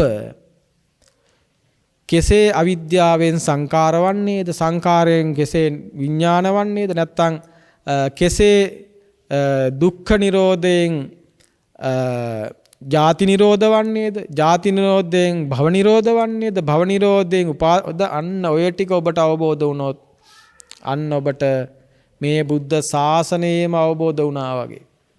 එයයි වෙන්න ඕනේ දේ. එතන මුළු ලෝකයම අවබෝධ කරනවා. ඔය ජාතිය කියන තැනම අර කියපු මුළු ලෝකයම සමුදේලා ඉවරයි. භවය කියන තැන මුළු ලෝකයම සමුදේලා ඉවරයි. උපාදාන කියන තැන මුළු ලෝකයම සමුදේලා ඉවරයි. පස්ස කියන තැන නාම රූප කියන තැන මුළු ලෝකයම සමුදේලා ඉවරයි. එතකොට මේ සමුදේන ලෝකේ සැපක් දුකක් සැප විඳින කෙනෙක් දුක් විඳින කෙනෙක් දුක් විඳලා නිවන් දකින්න කෙනෙක් සෝතාපන්න වෙන කෙනෙක් දුක් විඳලා දුක නිදහස් වෙන කෙනෙක් බෝසත්ව ඉඳලා බුදු වෙච්ච කෙනෙක් බුදු වෙලා පිරුවම් පාපු කෙනෙක් ඕවා දකින්න බෑ. ඒ සෑම තැනකදීම සලායතන අධ්‍යක්ීමක් විදියට සමුදය කළා දෙන දෙයක් විතරයි දකින්න පුළුවන්. ඇස කිව්වත් සමුදය වෙන එකක්. ස්කන්ධ කිව්වත් සමුදය වෙන එකක්. සමුදය වෙන යමක් විතරයි දකින්න තියෙන්නේ. සමුදය වෙන දේ සමුදය වෙන මොහොතේම නිරුද්ධ වෙලා යන ස්වභාවයක් විතරයි දේශනා කරන්නේ. එතකොට ඒක ධර්මයේ පිළිබඳ විග්‍රහ කරද්දී ඒක එහෙමයි කියලා හොඳට පැහැදිලි වෙනවා. දැන් බලන්න පින්නතුනේ ඔයත් හිතන් ඉන්නවනේ මේ සියල්ල අතහරින්න ඕනේ කියලා. මම මේ නිතර කියන දෙයක් මේ බෞද්ධ පින්නතුන් මේවට රණ්ඩු වෙන නිසා බුද්ධ ශාසනයේ සියල්ල අතහරින්න කියලා උගන්වනවා. එහෙම එකක් උගන්වන්නේ නැහැ පින්නතුනේ. බුද්ධ ශාසනයේ ඔබ හිතන සියල්ල අතහරින්න උගන්වන්නේ නැහැ. එහෙම එකක් උගන්වනවා නම් ඒක ඔබට වැරදිලා. සියල්ල මේ ලෝකේ සියල්ලම අතහැරලා සියල්ලම අතාරපු අය අතරින් පරතරටම ගිය කෙනා කවුද? ඔබට එකපාරට බුදුරජාණන් වහන්සේ මතක් වෙයි. එහෙනම් පිළිතුර වැරදි. මේ ලෝකේ සියල්ලම අතාරපු කෙනා අතරින් පරතරටම ගිය කෙනා තමයි අපිට නිගණ්ඨනාත පුත්තතුමා හඳුන්වන්න පුළුවන්. එයා අතහැරලා අන්තිමට ඇඟේ තියෙන වස්ත්‍රෙත් අතහැරියා. වස්ත්‍රය අතහැරියා කියන්නේ කොච්චරට අතහැරියාද කියනකොට නූල් පටක්වත් නැති තරමට අතහැරියා. එයා අවබෝධ කළාද? එයා අවබෝධ කළේ නැහැ. එහෙනම් ඔබ හිතන විදිහට සියල්ලම අතහැරියාම නිවන් දකින්නවා නම් හෝ ඒ තුල නම් අවබෝධය තියෙන්නේ ඔබ අදටත් ඔබේ පැහැදීම හදාගෙන තියෙන එතෙන්ටනේ. ඔබ අදටත් ඔබේ ඔබ හිතන්නේ ඔබ පහදින්නේ මහා ඝන වනාන්තරයක කැලේ මැද්ද ඉන්නවනම් නැත්තම් මොනවා හරි යාන්තමට මොනවා හරි නම් කන්නේ මොනවා හරි ළඟට වැටෙන ගෙඩියක් කොලයක් විතරයි නම් නැත්තම් නොකා ඉන්නවනම් ඊට පස්සේ අඳින්නෙත් නැතුව හරි නැත්තම් යාන්තම් පොඩි රෙදි කෑල්ලකින් විලි වහගෙන හරි ඉන්නවනම් ඒ වගේ ඊට පස්සේ මොනවා හරි ටින් එකකින් හරි නම් නැත්තම් පෑන් බොණ්ඩවත් අතින් විතරයි නම් අන්න ඒ ටික ඔබේ පැහැදීමේ උපරිමය තියෙන එතන. ඔබේ පැහැදීමේ උපරිමය එතන තියනවා නම් ඔබ පැහැදිලා තියෙන නිගණ්ඨනාත පුත්තතුමාට. ඔබ පැහැදිලා තියෙන නිගණ්ඨනාත පුත්තතුමාට. එතුමා තමයි සියල්ල අතහැරියේ. බුද්ධ ශාසනයේ සියල්ල අතහරින්න කියලා උගන්වන්නේ නැහැ. බුද්ධ ශාසනය සියල්ල අතහරින්න කියලා උගන්වනවා. හැබැයි ඔබ කියන සියල්ල නෙවෙයි. ඔබ කියන්නේ වෙන සියල්ලක්, බුදුරජාණන් වහන්සේ කියන්නේ වෙනස. ඒ නිසා තමයි මම මේ දේශනේ ආරම්භුමේදී කිව්වේ ඔබ මේ බුද්ධ ශාසනය ඇතුලේ අහන හැම වචනයක්ම ඔබේ සිතෙන් ඔබේ දෘෂ්ටි වලට අනුව ගන්න එපා. ඒ වචනේ සම්මුති වචනයක්. ඒකේ සම්මුති වචනයට බුදු පියාණන් වහන්සේ දීපු අර්ථය මොකද්ද, ධර්මය මොකද්ද, නිරුත්තිය මොකද්ද කියලා හොයාගන්න. එතකන් ඔබට ධර්මය අවබෝධ කරන්න බෑ. ඒ වචනයන්ට බුදුරජාණන් වහන්සේ දීපු අර්ථය මොකද්ද, ධර්මය මොකද්ද කියලා හොයාගන්න වෙනවා. දැන් ඔබ ඇස කන නාසය දිව කය කිව්වහම ඔබ ගන්නේ ඔබ ඔය මේ සසම්බාරික චක්කුව ගන්න කවදාවත් අවබෝධ කරන්න බෑ. බුද්ධ ශාසනයේ කතා කරන ඇස සමුදය වෙන එකක්, නිරුද්ධ වෙන එකක්. එතකොට ඒ වගේම තවත් විවිධ දැන් අනිත්‍ය කිව්වහම ඔබ මේ ওই පොඩි දරුවන්ටත් තේරෙන, තිරිසන් සත්ත්වෙකුටත් තේරෙන නිට්ටය නෑ කියලා ගනි, කැමැතිසේ නෑ කියලා ගනි. ඒතර ඒ ඔබ ගන්නේ ඔබට මේ ඕන කෙනෙකුට තේරෙන එකක්. අනේ පින්නතුනේ, බුද්ධ ශාසනයේ මේ බුදු කෙනෙක් අසංඛ්‍ය 4කුත් කල්ප ලක්ෂයක් පෙරම් පුරලා මේ ආර්ය සත්‍ය අවබෝධයට අවශ්‍ය කරන මට්ටමින් මේ සත්‍ය අවබෝධය වෙනුවෙන් දහම් දෙසන්න මේ සත්‍ය උන්වහන්සේට අවබෝධ වෙන්නේ මේ ලෝකේ පොඩි දරුවෙකුටත් ඕන කෙනෙකුටවත් කාගේවත් උදව්වක් නැතුව ඕනේ කෙනෙකුට තේරෙන එකක් තේරුම් ගන්න පුළුවන් විදියට නෙමෙයි. දැන් සමහර අය කියනවා, මං අහලා තියෙනවා, ස්වාමීන් වහන්සේලාම කියනවා මුස්ලිම් අය අතරත් ආර්යයෝ ඉන්නවා, කිතුණු අය අතරත් ආර්යයෝ ඉන්නවා, ඕන දහමක ඉන්නවා, ඕන තැනක ඉන්නවා කියලා එහෙම කියන අය ඉන්නවා. ඒ ඕන තැනක ඉන්න පුළුවන්.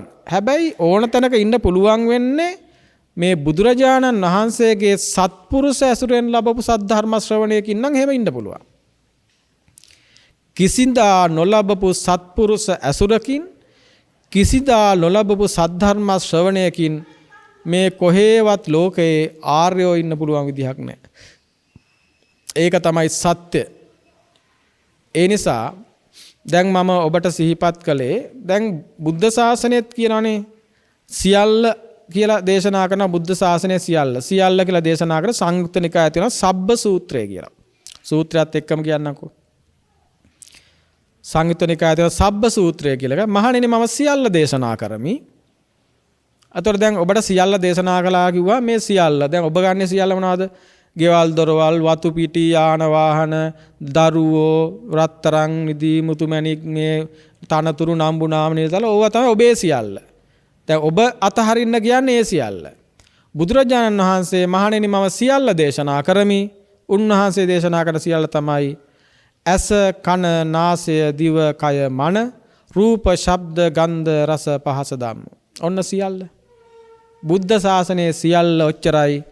බුද්ධ ශාසනය අවබෝධ කරනවා නම් අවබෝධ කරන්න ඕනේ ඔච්චරයි. බුද්ධ ශාසනය මිදෙනවා නම් මිදෙන්න ඕනේ ඔච්චරයි. අන්නේ තැනදී එතකොට ඇස අවබෝධ කරනවා, ඇසේ සමුදය අවබෝධ කරනවා, ඇසේ නිරෝධය අවබෝධ කරනවා, ඇසේ නිරෝධගාමිනී ප්‍රතිපදාව අවබෝධ කරනවා. රූපය අවබෝධ කරනවා, රූපයේ සමුදය අවබෝධ කරනවා, රූපේ නිරෝධය අවබෝධ කරනවා, රූප නිරෝධගාමිනී ප්‍රතිපදාව අවබෝධ කරනවා. බලන්න, ඔය කියන රූපය හරි ඇස හරි අවබෝධ කරන්න පුළුවන්ද? ඔය කියන ඇස දැන් ඔබ ගෙදර ඉඳන් එනකොටම තිබ්බ ඇස නම්, දැන් ඔබ මේ ධර්මදේශනාව අහන්න කලින් පටන් ගන්න කලින් ඉඳන් තිබ්බ ඇස ගැන නම් ඔය කියන්නේ. මේ දේශනාව අහලා ඉවරනහමත් තියෙන ඇහක් ගැන නම් ඔය කියන්නේ. ඔබ ඇස අවබෝධ කළා, ඇසේ සමුදය අවබෝධ කළා, ඇසේ නිරෝධය අවබෝධ කළා, ඇස නිරෝධ කරන ගාමිනී පටිපදාව අවබෝධ කළා කියන්නේ මේ ලෝකේ හැමෝටම තේරෙන ඇහක් ගැන නම්. දැන් ඔබ මෙහෙම ඔබ මෙච්චර කල් මේ ඇස අනිත්‍යයි, මේ ඇස දුකයි, මේ ඇස විපරිණාම ධම්මයි, මේ ඇස වෙනස් වෙලා යනවා, විකෘති වෙලා යනවා, කුඩු වෙලා යනවා, මේ මහ පොළොවට පස් වෙලා යනවා, ඔම විදර්ශනා කරනවා කියලා හිතාගෙන මොකක්ද එකක් කරලා නැද්ද? පින්නතුනේ පොඩ්ඩක් හිතලා බලන්න. චූටි දරුවෙකුටත්, සුනක පැටියෙකුටත්, වයසක අම්මා කෙනෙකුටත්, අප්පච්චි කෙනෙකුටත්, මුස්ලිම් පින්වතෙකුටත්, ද්‍රවිඩ පින්වතෙකුටත්, කතෝලික පින්වතෙකුටත්, මේ ලෝකේ ඕනම කෙනෙකුට මේ ඇස කියන එක මෙහෙම එකක් ටික ටික පේන්නේ නැතු යනවා, ටික ටික වෙනස් වෙලා යනවා, ටික ටික විකෘති වෙලා යනවා, දිර්ලා යනවා, දිර්ලා ගිහිල්ලා කුණු වෙනවා, පණුව ගහනවා, මැරුණාට පස්සේ ඕජස් ගලලා ඕම වෙලා ගිහිල්ලා අන්තිමට මේ පොළවට සතර මහා ධාතු වගේ ස්වභාවයටම පත් වෙලා යනවා කිව්වා. ඕක මේ ලෝකේ ඕන කෙනෙකුට තේරෙන එකක් නෙමෙයිද? ඕන කෙනෙකුට දැනන එකක් නෙමෙයිද? ඒක මේ ලෝකේ ඕන කෙනෙකුට දැනන එකක්. මේ ලෝකේ ඕන කෙනෙකුට නිකන් තේරෙන එකක් කියන්න බුදු කෙනෙක් මේ ලෝකේ අසංඛ්‍ය 4කුත් කල්පලක්ෂයක් පෙරම් පුරන්න ඕන ධම්මප්පච්චි.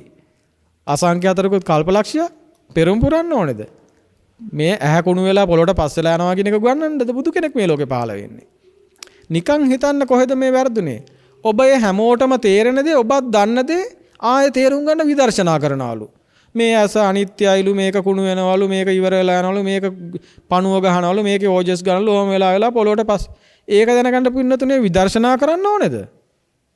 ඕක දැනගන්න අමුතුවෙන් භාවනා කරන්න ඕනේද? දැන් මේ සතර මහා ධාතු ගත්තාම සතර මහා ධාතු ටික ඔබ ගන්නවා මේ පඨවි ආපෝ තේජෝ කියන්නේ මේ පඨවි, මේකේ තියෙන මේ වතුර ටික ආපෝ, මේ හුළඟ වායෝ, මේ උෂ්ණත්වය තේජෝ කියලා ඔහම ගන්නවා. මේ සතර මහා ධාතු කොහෙවත් තනියෙන් පවතින්නේ නැහැ. ඒ සතර මහා ධාතු ගැන දේවල් නෙමෙයි. සතර මහා ධාතු ඔබේ එක එක්කෙනාගේ සලායතනික අත්දැකීමට නෝ ඔබට සාපේක්ෂයි. ඒවා ස්වභාවයන්. දැන් එකක් විතරක් කිව්වොත් පඨවි කියලා කියන්නේ ඝන බව, මෘදු බව, මේ එකිනෙකට සාපේක්ෂ ස්වභාවයක්. ඒක මේ අහන ඔබට පඨවි එක විදිහක්, මේ කියන මට පඨවිය තව විදිහක්. ඉතින් ඒවා දේවල් කියලා අරන් ඔන්න ඉතින් ඊට සතර මහා ධාතු අවබෝධ කරගන්න හදනවා. මේ විදියට හැම තැනකටම ධර්ම මාර්ගයේ වරද්දගෙන තියෙන ඔබ කොහොමද ඒ මාර්ගය තුල අවබෝධයක් වෙනුවෙන් හික්මෙන්නේ? එතකොට මේ කීපෙට බුදුරජාණන් වහන්සේ දැන් සියල්ල විදියට දේශනා කරන්නේ මොනවද? සබ්බ සූත්‍රයේ ඇස කන නාසය දිව කය මන සමයි සියල්ල කියලා දේශනා කරන්නේ. රූප ශබ්ද ගන්ධ රස පහස. ඔන්න සියල්ල. ඊළඟට ඔතනම තියෙනවා මේ සබ්බ සූත්‍රයනේ කිව්වේ. දැන් ඕය ඔක්කොගේම අපි අනිත්‍යනේ දකින්න කියන්නේ. සියල්ලේ අනිත්‍ය දකින්න කියනවා. මොන සියල්ලේද අනිත්‍ය දකින්න ඕනේ කියලා එතනම තියෙන තව සූත්‍රයක් සබ්බ අනිච්ච සූත්‍රය කියලා. වචනයම දන්නවා. සබ්බ අනිච්ච සූත්‍රය කියලා ඒකත් තියෙන සංයුත්ත නිකායේ. එතකොට සබ්බ අනිච්ච සූත්‍රය කියලා දැන් මොකේද අනිත්‍ය දකින්න ඕනේ? ඇසේ අනිත්‍ය දකින්න, කනේ අනිත්‍ය දකින්න, නාසයේ අනිත්‍ය දකින්න, දිවේ කයේ මනේ අනිත්‍ය දකින්න. රූපේ ශබ්දේ ගන්ධේ රසේ පහසේ ධම්මේ අනිත්‍ය දකින්න. ඔන්න අනිත්‍ය දකින්න ඕනේ. ඔබ අනිත්‍ය දකින්නේ ළමයින්ගේ ගෙවල් දොරවල් වල යාන වාහන වල ගොඩ නැගිනි වල ඕවේ අනිත්‍ය. බැංකු ගිණුම් වල අනිත්‍ය දකින්න. එහෙම අනිත්‍යයක් නෙමෙයි මේ දකින්න කියන්නේ. එහෙනම් ඇසේ අනිත්‍ය දකින්න කියන තැන අපි අර කලින් කියපු මේ ඇස දිරනවා, වෙනස් වෙනවා, විකෘති වෙනවා, කුණු වෙනවා, පස් වෙනවා අනිත්‍යක්ද? එතකොට ඕකනම් අනිත්‍ය කියන්නේ නිට්ටය නැති වෙනකන් අස්තිර කියන්නේ. දැන් නිට්ටය නැහැ කියන එක හරි නිට්ටය නැහැනේ. ඔන්න වෙනස් වෙනවානේ. ඔන්න ඒකත් හරි. ඒකත් ඔයාලා දන්නවනේ. ඇද කැමතිසේ නෑ. දැන් අපි කැමති, මං කැමති මගේ ඇහැ මේ දැන් නම් කොහොමද මේ විදිහට තියලා දැන් ඇස් පේන්නේ නැහැ මට. පොඩි අකුරු පේන්නෙත් නැහැ. අර අවුරුදු 18 දී තිබ්බ විදිහට මේ ඇහැ තියෙනවා නම් නේද මේ හැමෝම කැමති. කැමතිසේ නෑ අනිත්‍යයි නා. ඉතින් එහෙනම් ඉතින් 18 පහුවෙච්ච ඔක්කොටම අනිත්‍ය අවබෝධ වෙලා. ඇසේ අනිත්‍ය අවබෝධ වෙලා. ඇසේ අනිත්‍ය අවබෝධ වුණා නම් ධර්මය අවබෝධ වෙලා. ඇසේ අනිත්‍ය අවබෝධ වුණා කියන චතුරාර්ය සත්‍ය අවබෝධ වුණා කියන එක. මේක එතන මේක තමයි කියන්නේ. එහෙම අනිත්‍යයක් ගැන නෙමෙයි පින්නතුනේ මේ කියන්නේ. මේ කතා කරන්නේ නැහැ. මේ කතා කරන්නේ නැහැ අනිදස්සන සප්පටික අත්භව පරියාපන්න ඇහැක් ගැන. මේක මේ මොහොතේ සමුදය වෙන එකක්. මේක සමුදේනක මේ සලායතන අත්දැකීමක් ඔස්සේ මේ මොහොතේ සමුදේලා මේ මොහොතේ නිරුද්ධ වෙලා යන එකක්. ඒ ඇස සමුදේ වුණා කියන්නේම ස්කන්ධ සමුදේ වුණා කියන එක. කන සමුදේ වුණා කියන්නේම ස්කන්ධය සමුදේ වුණා කියන එක. දිව සමුදේ වුණා කියන්නේම ස්කන්ධය සමුදේ වුණා කියන එක. ඒක ප්‍රත්‍යෝපන්නව හේතුඵල න්‍යායට අනුව සමුදේ වෙන එකක්. ඒක ප්‍රත්‍ය නිරෝධයෙන් නිරුද්ධ වෙලා යන එකක්. එක තප්පරයක්වත් තියෙන්නේ නැති එකක්. මොහොතක්වත් පණවන්න බැරි එකක්. උපාදෝ පඤ්ඤායති වයෝ පඤ්ඤායති තිතස් අඤ්ඤතත්තම් පඤ්ඤායති. හට ගැනීමක් පෙනෙන්න තියෙනවා හරි. නැතිවීමක් පෙනෙන්න තියෙනවා හරි. පැවැත්මක් පිළිබඳව කතා කරන්න බෑ. පැවැත්මක් පිළිබඳව කියනවා නම් ඒ තරම් විපරිණාම ධම්මයක්මයි දකින්න තියෙන්නේ. හට අරගෙන නිරුද්ධ වෙන ස්වභාවයක් දකින්න තියෙන්නේ. ඇහැ කියන්නේ ඔහොම එකක්. කන කියන්නේ ඔහොම එකක්. සමුදය ධර්මයක්. යං කිංචි සමුදය ධම්මං සබ්බන්තං නිරෝධ ධම්මං. යම් වූ සමුදය ධර්මයක් පවතීද ඒ සෑම සියලු ධර්මයක්ම නිරෝධ ස්වභාවයෙන් යුක්තයි. එතකොට එහෙම ස්වභාවයක් ඇතුලේ මේ ලෝකේ ඔබට මම අවුරුද්දක් බණ කිව්වත් දෙකක් බණ කිව්වත් අවුරුදු 100ක් බණ කිව්වත් මට ඔබට කියන්න තියෙන මෙච්චරයි. ඔබ ඇස අවබෝධ කළා නම් ඇසේ සමුදය අවබෝධ කළා නම් ඇසේ නිරෝධය අවබෝධ කළා නම් ඇස නිරෝධ කරන ප්‍රතිපදාව අවබෝධ කළා නම් ඔබට මේ බුද්ධ ශාසනය ඇතුළේ තව කරන්න දෙයක් නැහැ. බුද්ධ ශාසනය ඇතුළේ තව කරන්න දෙයක් නැහැ. එහෙමනම් ඔබ දැන් ඔය කියන ඇහැ ඔබ අවබෝධ කරලා ඉන්නේ මේ ඇහැ පොඩි කාලේ මෙහෙම තිබ්බා දැන් මගේ ඇහැ දැන් මෙහෙමයි අපේ ආච්චිගේ ඇහැ මෙහෙමයි සීයාගේ ඇහැට මෙහෙමයි උනේ දැන් මැරුණට පස්සේ මෙහෙම වුණා ඉතින් මලමිනි වල මෙහෙම වුණා ඔහොම ඇහැ අවබෝධ කළා නම් දැන් ඔබ එහෙනම් බුද්ධ ශාසනේ චතුරාර්ය සත්‍ය අවබෝධ කරලා ඉවරයි. එහෙනම් දැන් ඔබ අරහත් වෙලත් ඉවරයි. කොච්චරනම් ගස්ගල් යටට වෙලා ධර්මශාලා වලට S2 පියාගෙන මේ ඇස අනිත්‍යයි මේ ඇස රෝගාබාධ වල ලක් වෙනවා මේ ඇස කුණු වෙනවා මේ ඇස දිරනවා මේ ඇස වයසට යනවා මේ ඇස දිර්ලා ගිහිල්ලා මෙහෙම පොළොවේ සතර මහා ධාතු වල ස්වභාවයටපත් වෙනවා ඇසට පෙනෙන රූප අනිත්‍යයි චක්කු විඤ්ඤාණය අනිත්‍යයි පස්සේ අනිත්‍යයි වේදනාව අනිත්‍යයි කිය අනිත්‍ය මන්ත්‍ර කිව්වද කොච්චර අනිත්‍ය මන්ත්‍ර කිව්වද ඔබ මේ පටිච්ච සමුප්පාද න්‍යාය පින්නතුනේ මන්ත්‍රයක් නෙමෙයි ඒක අවබෝධ කරන්න ඕන එකක්. ඒ හේතුඵල න්‍යාය මේ පට්ඨපේති පඤ්ඤපේති විවරති විභජති විරෝචති කියලා බුදුරජාණන් වහන්සේ මේ පණවල විග්‍රහ කරලා බෙදලා වෙන් කළා උත්ථානී කරෝති. මතු කරලා පෙන්නවා. බුද්ධ ශාසනය ඇතුලේ උත්ථාන වෙන්නේ පටිච්චසමුප්පාදය හරහා. ඒක තමයි බුද්ධ ශාසනයේ උත්ථානය. බුද්ධ රාජ්‍යයේ උත්ථානය. බුද්ධ පාරාදීසයේ උත්ථානය. බුද්ධ සේම භූමියේ උත්ථානය පටිච්ච සමුප්පාදයයි. එයින් ඔබේ සියලු දෘෂ්ටි මතවාද අන්ත කැඩිලා බිඳිලා සිඳිලා විනාශ වෙලා යනවා. පරිපූර්ණ වශයෙන්ම ඔබට ඔබව අහිමි කරනවා. ඔබ ඔබෙන් මිදෙනවා කියන්නේ ඔබ දුකෙන් මිදෙනවා කියන එක. ඔබ ඔබේ කරගත්ත දවසේ ඔබේ දුකේ සමුදය වුණේ. ස්කන්ධයන් මගේ කරගත්ත දවසයි දුක සමුදය වුණේ. ඒ මම කරගත්ත ස්කන්ධයන්ගේ යථාර්ථය දකින්නයි ඔබ ඒ ස්කන්ධයන් විදර්ශනා කරන්න ඕනේ. ඒකයි මං කිව්ව ඔබ ඇස විදර්ශනා කරන තැනදීත් ඇස විදියට විදර්ශනා කරන්නේත් ඇස සමුදය වුණා කියන්නේත් ඇස කියන්නේ සමුදය වෙන එකක්. ඒකත් ස්කන්ධ සමුදය වීමක් සිද්ධ වෙන්නේ අර කියන හේතුඵලයන්ට අනුවයි ඇස සමුදය වෙන්නේ. ඔබට ඔබේ ඇස සමුදය වෙන ඔබේ සලායතන අත්දැකීමට අනුවයි. ඒ ඇස කලින් තප්පරයේ තිබ්බ එකක් නෙමෙයි. ඒ ඇස ඊළඟ තප්පරයට යන එකකුත් නෙමෙයි. ඒ ඇස මේ තප්පරේ තියෙන එකකුත් නෙමෙයි. ඒ ඇස මේ ෂණේදී ප්‍රත්‍ය සමුදායකින් සමුදය වෙලා ප්‍රත්‍ය නිරෝධයෙන් නිරුද්ධ වෙලා යන සමුදය වය එකක්. අර ඔයාලා භාවනා කරලා තියෙන මොකද්ද? උදයව්වේ ඥානය බලන්න කියලා. උදය වෙනවා වය වෙනවා උදය වෙනවා වය වෙනවා සමුදය වෙනවා නිරුද්ධ වෙනවා ඇති වෙනවා නැති වෙනවා උපදිනවා මැරෙනවා ඕන වචනයක් දාගන්න. උදයව්‍ය තේරෙන්නේ නැත්නම් උපදිනවා මැරෙනවා කියලා දාගන්නකො. වචන සම්මුතිය ඇතුළේදී ඔය කියන නිර්වාණය නැහැ. හැබැයි ඔබට අදහස තේරෙන්න ඕනේ. අදහස තේරෙනවා නම් හරි. අදහස වෙනුවට ඔබට වචන තේරුණා කියලා ඇති වැඩක් නැහැ. වචන තේරීම තුළින් ඔබට අවබෝධ කරන්න පුළුවන් කමක් නැහැ. වචන තේරුණට අවබෝධ කරන්න බෑ. අදහසයි තේරෙන්න ඕනේ.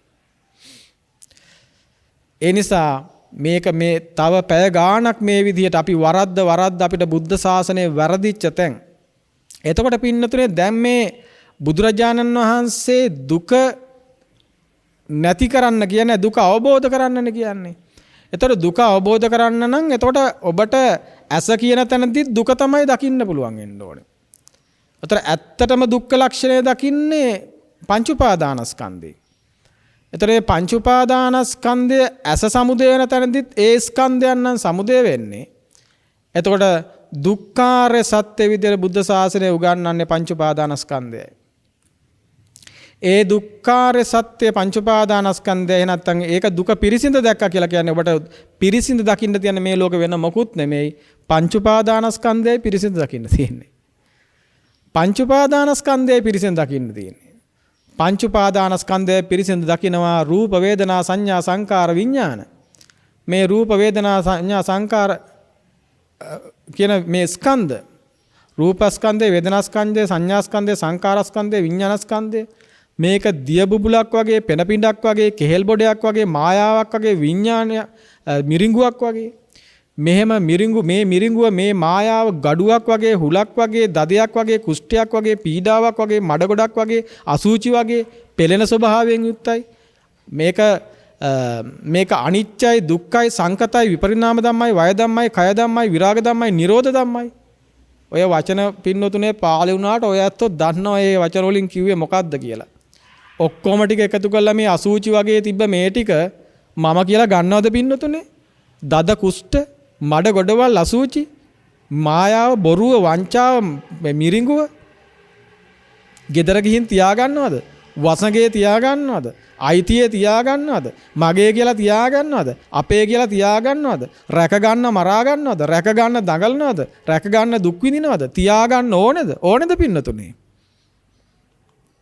ඔය ටික තේරෙනකොට මේ දුක නැමැති ලෝකය පිළිබඳව නිබ්බිදාය නිර්වින්දනයකටපත් වෙන දුක ඇතහැරෙනවා ලෝකේ එපා වෙනවා ලෝකේ පිළිබඳ නොයල්මකටපත් වෙනවා ලෝකේ මිදෙන්න ඕන වෙනවා නෙක්ඛම්ම කාමයෙන් මිදෙන නෙක්ඛම්ම සංකල්පනාමයි ඇති වෙන්නේ අන්නෙතෙන්දි පටන් ගන්නවා මිදෙන්න ස්ථිර තීරණයක් ගන්නවා මිදීම මිසක් මේකත් එක්කනම් වසන්න බෑ මේකත් එක්කනම් බැඳෙන්න බෑ විවාහ වෙච්ච දා ඉඳන් මරාගෙන කණ්ඩ හදන වදක භාර්යාවක් වෙච්ච හැම වෙලේම ඇඟට කඩාගෙන පයින් යක්ෂණියක් වගේ වෙච්ච බිරිඳකින් වෙන් වෙන්න ගන්න තදගල තීරණය ගන්න ආයෙනම් මම මෙයාට බැඳෙන්නේ නැහැ වෙන් වෙනවාමයි කියලා ගන්න තීරණ වෙන් වෙලාම යන්නේ ආයේ ගැන හිතන්නවත් අකමැති මට්ටමරේනේ අන්න ඊටත් වඩා කෝටි සංඛ්‍යාත ගුණයකින් මේ ඒක අර යන්තමට ඒක දැනෙන්නේ බිරිඳ පිළිබඳව නැත්තම් ස්වාමියා ඔය දෙපැත්තටම අදාළයි ඔබ හැබැයි මේ ලෝකය පංච උපාදානස්කන්ධය නැමැති මායя ස්කන්ධ මායя මේ පංච උපාදානස්කන්ධයේ මැරීමයි බලන්න කියන්නේ කන්දානම් වේදෝ මේ පංච උපාදානස්කන්ධයේ ಜಾතියයි බලන්න කියන්නේ කන්දානම් පාතු බව මේක ඉපදීමයි මැරීමයි බලන්න කියන්නේ අපි ඕන ළමයෙක් උපදිනවා මරනවා ළමයා දැන් ලොකු වෙලා ජීවත් වෙලා ගිහලා වයසට ගිහලා මැරෙනවා විදර්ශනා කරනවා ඔන්න දුක අවබෝධ කරනවලු මේ ස්කන්ධ දුක ඔන්න ස්කන්ධයේ ಜಾති හටගත්තා කන්දානම් පාතු බව ඔන්න දැන් ස්කන්ධය මැරුණා කන්දානම් බේදෝ මේ පාතු භාව වෙලා බිඳිලා ගිය සමුදය වෙලා වැයලා ගිය ඉපදිලා මැරලා ගිය ඇති වෙලා නැති වෙලා ගිය උදේ වෙලා වැය වෙලා ගිය ස්කන්ධයන් පිරිසිදු දඟලන්න ඕනේ ඒ ස්කන්ධයන් පරිපූර්ණ වශයෙන් පිරිසිදු දැනගන්ට විදර්ශනා කරනවා යෝනිසෝ මනසිකාරය කරනවා සිහිය පවත්වනවා සිහිය පවත්වගෙන ඒ මොහොතේ ක්ෂණයක් ගානේ විදර්ශනා කරනවා ඒ මොහොතේ පහුවෙලා නෙමෙයි දැන් පුංචි ක්‍රමයක් කියලා දෙන්නද තරුණ පුතාලට හරි පහසු ක්‍රමයක් හිටියා පුතේ හිතන්න බැරි ප්‍රඥාවක් තිබිච්ච තරුණ පුතෙක් බුදු පියාණන් වහන්සේ මුණ ගැහෙන්න ආවා. හිතා ගන්නවත් බෑ මේ තරුණයා අද කාලේ මිනිස්සු ඇවිල්ලා අහන්නේ කොහොමද ස්වාමීන් වහන්සේ මම මරුණට පස්සේ කොහේ යයිද දන්නේ අනේ ස්වාමීන් වහන්සේ මම මෙච්චර දුක් විඳින මං කරපු මොන කර්මයක් හින්දාද දන්නේ ඇයි මේ මටම මෙහෙම වෙන්නේ ස්වාමී ඕවමයි අහන්නේ. හැබැයි මේ තරුණයෙක් හිටියා පුතේ ඒ තරුණයා හිතා ගන්න බැරි ප්‍රඥාවන්ත ප්‍රශ්නයක් අහනවා මේ මුළු බුදුදහම පුරාවටම ඒ තරම් ප්‍රඥාවන්ත ප්‍රශ්නයක් මම දැක්කේවත් නැහැ. මේ තරුණයා ඇවිල්ලා බුදුරජාණන් වහන්සේගෙන් අහනවා ස්වාමීනි මේ හරි මට පුදුම ප්‍රශ්නයක් තියෙන්නේ. හැමෝගෙම මම මේ තියෙන මේ දුකට පිළිසන්නක් ඇහුවාම මේගොල්ලෝ හැමෝම මට උත්තර දෙන්නේ මෙහෙම වේවි එහෙම වුණා එහෙම වේවි මෙහෙම වේවි එහෙම වුණා මෙහෙම වුණා කියලා තමයි උත්තර දෙන්නේ. එහෙම වුණා මෙහෙම වේවි කියලා උත්තර දුන්නට මට වැඩක් නෑ ස්වාමීන් වහන්සේ. අනේ බුදුහාඳුරනේ පුළුවන් නම් මට කියලා දෙන්න. මට මේ තණ්හාව දුරු කරගන්න ක්‍රමයක් කියලා දෙන්න. බලන්න මේ වෙනකොටත් එයාට තේරිලා තණ්හාවේ තමයි අවුල තියෙන්නේ කියලා. හැබැයි එයාට තණ්හාව දුරු කරන ක්‍රමයක් ගැන අහු වෙලා නැහැ. එතකොට මෙයා හැම ගුරුවරයාගෙම නිගණ්ඨනාථ පුත්තුමා ගාවට යනවා, අචේල කස්සප ගාවට යනවා, පූර්ණ පකුද කච්චායන ගාවට යනවා, සත් ශාස්ත්‍රුන්ගේ ඉඳන් විවිධාකාර දර්ශන මතවාද තිබ්බ එක එක්කෙනා හොයලා ඒ අහන හැමෝම මෙයාට කියනවා, එක්කෙනෙක් කියනවා ඒක එහෙම වුණා නෑ, ඔයාට මෙහෙම වෙයි එහෙම වෙයි, මෙහෙම මේ එහෙටත් නැති උත්තර හම්බෙන්නේ. දැන් මේ ලෝකේ මහා ප්‍රඥාවන්ත ශාස්ත්‍රවරයා ගාවට ඇවිල්ලා මේ ප්‍රඥාවන්ත තරුණ පුතා අහනවා, ස්වාමිනී භාග්‍යවතුන් වහන්සේ මම මේ මගේ ප්‍රශ්නෙට මං හැමෝම ගාවට ගිහිල්ලා උත්තර හෙව්වා. ඒ හැමෝම මට කිව්වේ එහෙම වුණා මෙහෙම වෙයි කියලා වගේ උත්තරයක්. මට ඒක එහෙම උත්තරයකින් මට ප්‍රමාණවත් නෑ ස්වාමී භාග්‍යවතුන් වහන්සේ. මට ඔබ වහන්සේ කියලා දෙන්න මේ තණ්හාව දුරු කරගෙන දුක දුරු කරගන්න ක්‍රමයක් කියලා දෙන්න. මට මං ඒක දන්නේ නෑ. කොහොමද මම මේ මගේ දුක දුරු කරගන්න කියලා මට තේරෙන්නේ නෑ. බුදුරජාණන් වහන්සේ වචන 2-3කින් හරි ලස්සන උත්තරයක් දෙනවා. බුදුරජාණන් වහන්සේ දේශනා කරනවා අහන දකින්න දැනෙන මොහොතේ. අහන දකින්න දැනෙන මොහොතේ. අහන දකින්න දැනෙන මොහොත කියලා කියන්නේ මේ වෙලාවේ ඔබට ඔබේ සලායතන අත්දැකීම අනුව ඔබට ඔබ සමුදේ වෙන මොහොත. අහන දකින්න දැනෙන වෙලාවක විතරයි ඔබට ඔබ ඉන්නේ. නැත්තම් ඔබට ඔබ නැහැ. අන්නේ වෙලාවේ තමයි ඔබ වේදනාවේදී ප්‍රිය ඒවට ඇලිලා හරි අප්‍රියවට ගැටිලා හරි ලෝකය හදන්නේ. ඇස හදන්නේ, කන හදන්නේ, දුක හදන්නේ. උපාදානස්කන්ධය හදන්නේ. ඒ හදන භවයෙන් තමයි, ඒ උපාදානයෙන් තමයි භවය සැකසෙන්නේ. ඒ භවයෙන් තමයි ජාතිය සැකසෙන්නේ. ඒ ජාතියෙන් තමයි මේ සියලු දුක් රැස සකස් වෙන්නේ. ඉතින් බුදුරජාණන් වහන්සේ දේශනා කරනවා අහන දකින්න දැනෙන මොහොතේ ප්‍රිය රූපේ චන්ද්‍රාගය දුරු කරන්න සිහිය පවත්වන්න කියලා. හරි සරලයි. මහා බණක් නෑ. මහා සූත්‍ර දේශනාවක් කියවන්න ඕනේ නෑ. බුද්ධ ශාසනේ නිවන් දකින්න, ඇහෙන් මිදෙන්න, කනෙන් මිදෙන්න, නාසයෙන් මිදෙන්න, දිවෙන් මිදෙන්න, කයෙන් මිදෙන්න, දුක පිරිසිඳ දකින්න, ලෝකයෙන් මිදෙන්න, සසරෙන් මිදෙන්න, මායාවෙන් මිදෙන්න, ස්කන්ධයන්ගෙන් මිදෙන්න, මේ සියල්ලෙන් මිදෙන්න දැනගත යුතු දේ, වීරය කළ යුතු දේ මෙතන කෙටියෙන් කියනවා. ඒ මොහොතේ දුක නැමැති ස්කන්ධය සමුදය වෙන්නේ අහන්න දැනෙන මොහොතේ. අහන්නේ දකින්නේ දැනෙන්නේ කොහෙටද? ඇස කන නාසය දිවකය මන. ඔය සලායතනයන්ගේ අත්දැකීමක් ඇති කරගන්න. ඔන්න ඔය සලායතන ළඟදී සලායතනය සමුදය වෙන තැනදී, පහළ වෙන තැනදී, සලායතනය පහළ වෙන තැන තමයි අහනවා කියලා කියන්නේ, ඇහෙනවා කියන්නේ. ඇස හට ගන්න තැනම තමයි ඇහෙනවා කියන්නේ. කන හට ගන්න තැනම තමයි ඇස හට ගන්න තැන තමයි දකින්නවා කියන්නේ. කන හට ගන්න තැනම තමයි ඇහෙනවා කියන්නේ. දිව හට ගන්න තැනම තමයි දැනෙනවා කියන්නේ. අන්නේ හට ගන්න තැනදීම ඒ මොහොතේ ඒ රූපයේ ප්‍රිය ස්වභාවයට චන්දරාගයෙන් බැඳෙනවා නම්, අන්නේ චන්දරාගයෙන් බැඳෙන වෙලාවේ චන්දරාගය දුරු කරන්න නොබැඳී ඉන්න සිහිය පවත්වන්න කියනවා. ඔන්න සතර සතිපට්ඨානේ. ඒකයි මේක මේ කොහෙන් අවබෝධ කළත් සතර සතිපට්ඨානේ එතන තියනවා කියන්නේත් ඒකයි. චතුරාර්ය සත්‍ය අවබෝධයෙන්මයි ඉවර වෙන්නේ කියන්නේත් ඒකයි. පටිච්ච සමුප්පාදනයට අනුවමයි මේක වෙන්නේ කියන්නේත් ඒකයි. ත්‍රිලක්ෂණයේ අනුවටම මේ වෙන්නේ ඔය ඔක්කොම ටික මෙතන වෙලානේ දැන්. සතර සතිපට්ඨානයත් කියනවා, චතුරාර්ය සත්‍යයත් කියනවා, පටිච්චසමුප්පාදයත් කියනවා, ත්‍රිලක්ෂණයත් කියනවා, ආරෂ්ඨායි මාර්ග ඔක්කොම කියවනවා. වෙන බුදුදහමක් නැහැ. මේ මුළු බුදුදහමම සම්පින්ඩණය කළා. 84000ක් ධර්මස්කන්ධයම සම්පින්ඩණය කළා. මුළු සූත්‍ර පිටකයේම අභිධර්ම පිටකයේම සම්පින්ඩණය කළා. අවබෝධ කරනවා නම් අවබෝධ කරන්න ඒ සම්මා පටිපදා වඩන්න පුළුවන් නම් කෙනෙකුට එච්චරයි. අහන දකින දැනෙන මොහොතේ ප්‍රිය රූපේ චන්දරාගය දුරු කරන්න සිහිය පවත්වන්න කියනවා.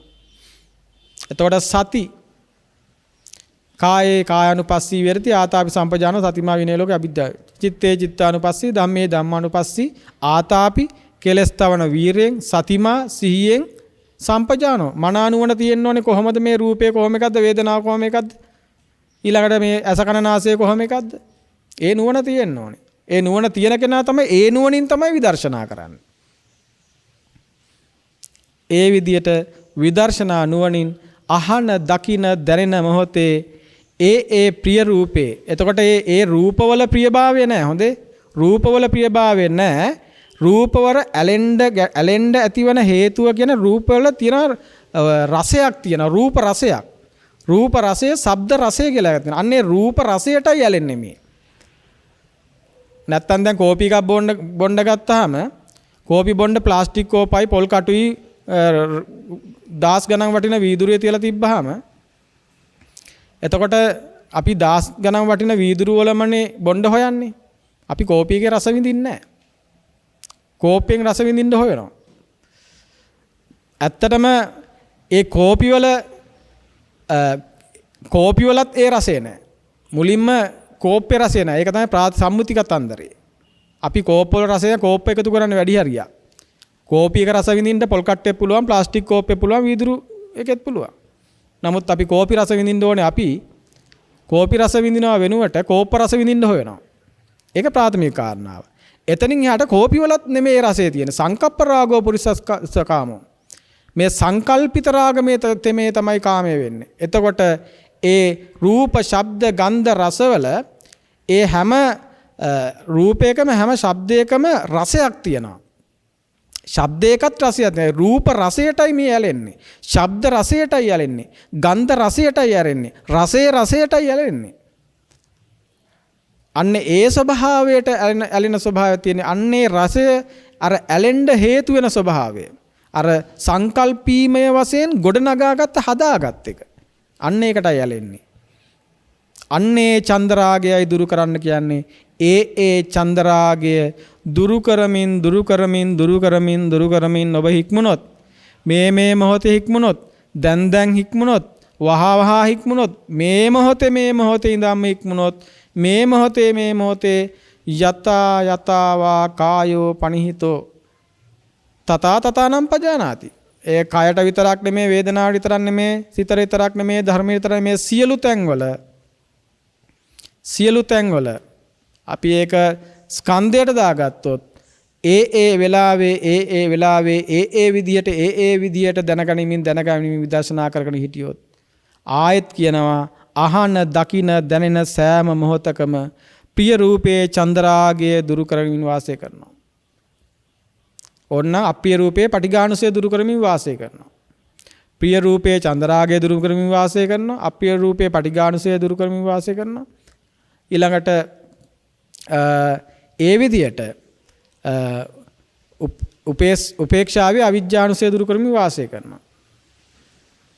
ඒ විදියට හැම මොහොතකම සිහියෙන් ඉඳමින් සත්‍ය අවබෝධය වෙනුවෙන් විදසුම් නොවන පැවැත්වුවොත් ඒ කෙනා තමයි මේ බුද්ධ ශාසනය තුල හැසිරෙන පින්වන්ත උපාසකයා, උපාසිකාව, ආර්ය ශ්‍රාවකයා. ඒ පින්වන්ත ආර්ය ශ්‍රාවකයා මේ බුද්ධ ශාසනය පරිභෝජ කරනවා. මේ බුද්ධ ශාසනයේ අයිතිය ලබනවා. මේ බුද්ධ රාජ්‍යයේ වැසියෙක් බවට පත් වෙනවා. බුද්ධ රාජ්‍ය තුල වසන්ට අවශ්‍ය කරන අවසරය ලබනවා. අන්නේසේ බුද්ධ රාජ්‍යයේ වසමින් ලෝකයෙන් මිදී ලෝකෝත්තර සුව විඳින පින්වන්ත අරිය සෞවක බවට පත්වන්න පිනැති ඔබ හැම දෙනාටම මේ සිරිසදහම් දේශනාවිකසේ හේතු වාසනා වේවා කියලා ආශිංසනය කරනවා. හැම දෙනාටම සම්මා සම්බුදු සරණයි. සදැහැති පින්නතුනි, අද දවසේ ප්‍රඥා රූපවාහිනිය ඔස්සේ විකාශනය වන මේ දේශනය සඳහා සදැහැති ප්‍රඥා දායකත්වය ගැන කටයුතු කරන්නේ උඩවෙල වත්ත දඹදෙනිය පදිංචි ස්වාමි පුරුෂයා වන එන්.එම්. ගුණවර්ධන මහත්මයා, දරුවන් වන දිලීප් මදුසංක ගුණවර්ධන, ප්‍රගීත් රසංජිත ගුණවර්ධන සහ ලීලා සේනාරත්න සහෝදරිය යන අය විසින් සදැහැති දායකත්වයේ දරා කටයුතු කරනවා. ඒ පින්නතුන් අරමුණු කරගන්නවා කුරුණෑගල මහාධිකරණයේ සේවයේ නියුතුව සිට විශ්‍රාමලත් 8 මාස 2021 8/23 වන දින පරලෝ සැපත් ස්වාමි දියණිය වන එම්.එම්. කමලා ගුණවර්ධන මහත්මියට, සෙනෙහබර මෑණියන්ට, සහෝදරියට සසර වශයෙන් සුවපත් භාවයේ වෙනුවෙන් ඒ අත්තන්ගේ ප්‍රාර්ථනාරුව මම එහෙම සිහිපත් කරනවා. ඒ අත්ව එහෙම ප්‍රාර්ථනාවක් කරනවා සාංශාරික සුවපත් භාවයට උපනිශ්‍රේ වේවා කියලා. ඒ වගේම මීට ඉහත පරලෝ සැපත් එන්.එම්. තෝමස් සිඤ්ඤෝ පියාණන්, එච්.ඒ. කිරිමැණිකා මෑණියන්, එම්.එම්. රංහාමි පියාණන්, එම්. ගුණරත් මැණිකා මෑණියන් සහ උපනන්ද සේනාරත්න සහෝදරය ඇතුළු දෙපාර්ශ්වයේ පරලෝ සැපත් සියලු ඥාතීන්ට සත්‍ය අවබෝධය පිණිස, ලෝකයෙන් දුකෙන් නිදහස් වීම පිණිස, සියලු ආකාරයේ සසර දුක් නිවා කර ගැනීම පිණිස මේ ශක්තිය උපකාරයක් වන්ට කැමැත්තෙන් තමයි මේ පින්කම සිද්ධ කරන්නේ. ඒ නිසා අද දවසේ මේ විශ්වයේ කෙනෙකුට දායාද කරන්න පුළුවන් අපරිමිතම පුඤ්ඤාධිකාරස්ය,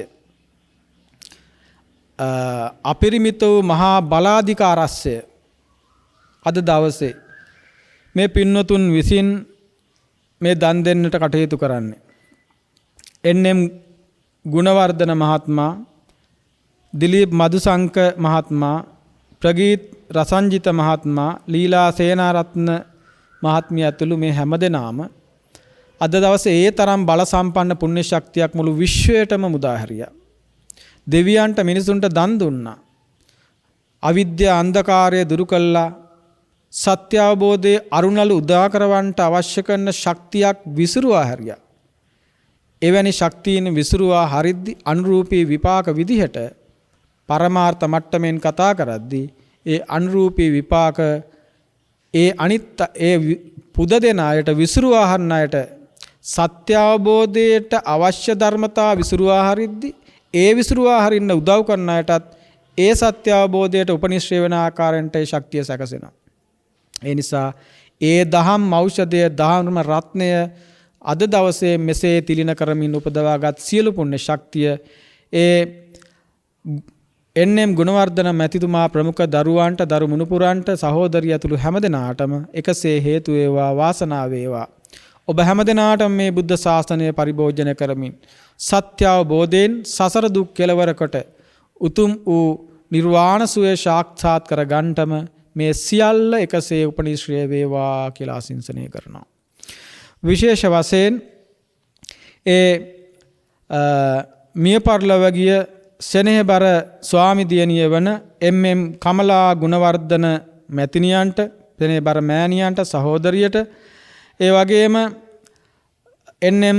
තෝමස් සිඤ්ඤෝ පියාණන්, එච්.ඒ. කිරිමැණිකා මෑණියන්, එම්.එම්. රන්හාමි පියාණන්, ඒ.එම්. ගුණරත් මැණිකා මෑණියන් සහ උපනන්ද සේනාරත්න සහෝදරයා ඇතුළු දෙපාර්ශ්වයේ සියලු සහලයේ පරම්පරාගත සියලු ඥාතීන් මේ පුණ්‍ය ශක්තිය අනුමෝදනාවෙන් සුවපත් වේවා.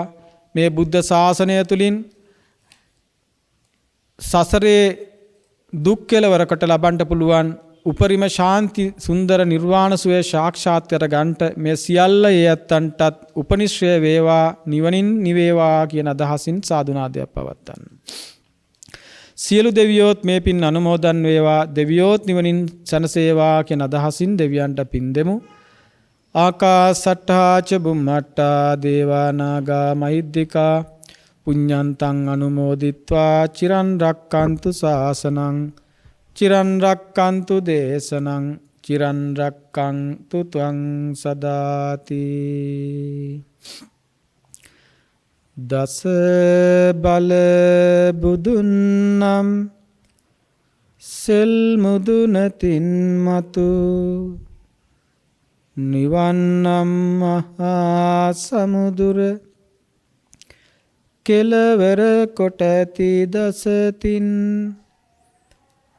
අරියටගේ මග සිහිලින් සිහිල්ලු නිති සුවදෙන ජිනවදන් ගඟ බෝකල් ගලාවා සව් සතන් සනහා සාදු සාදු.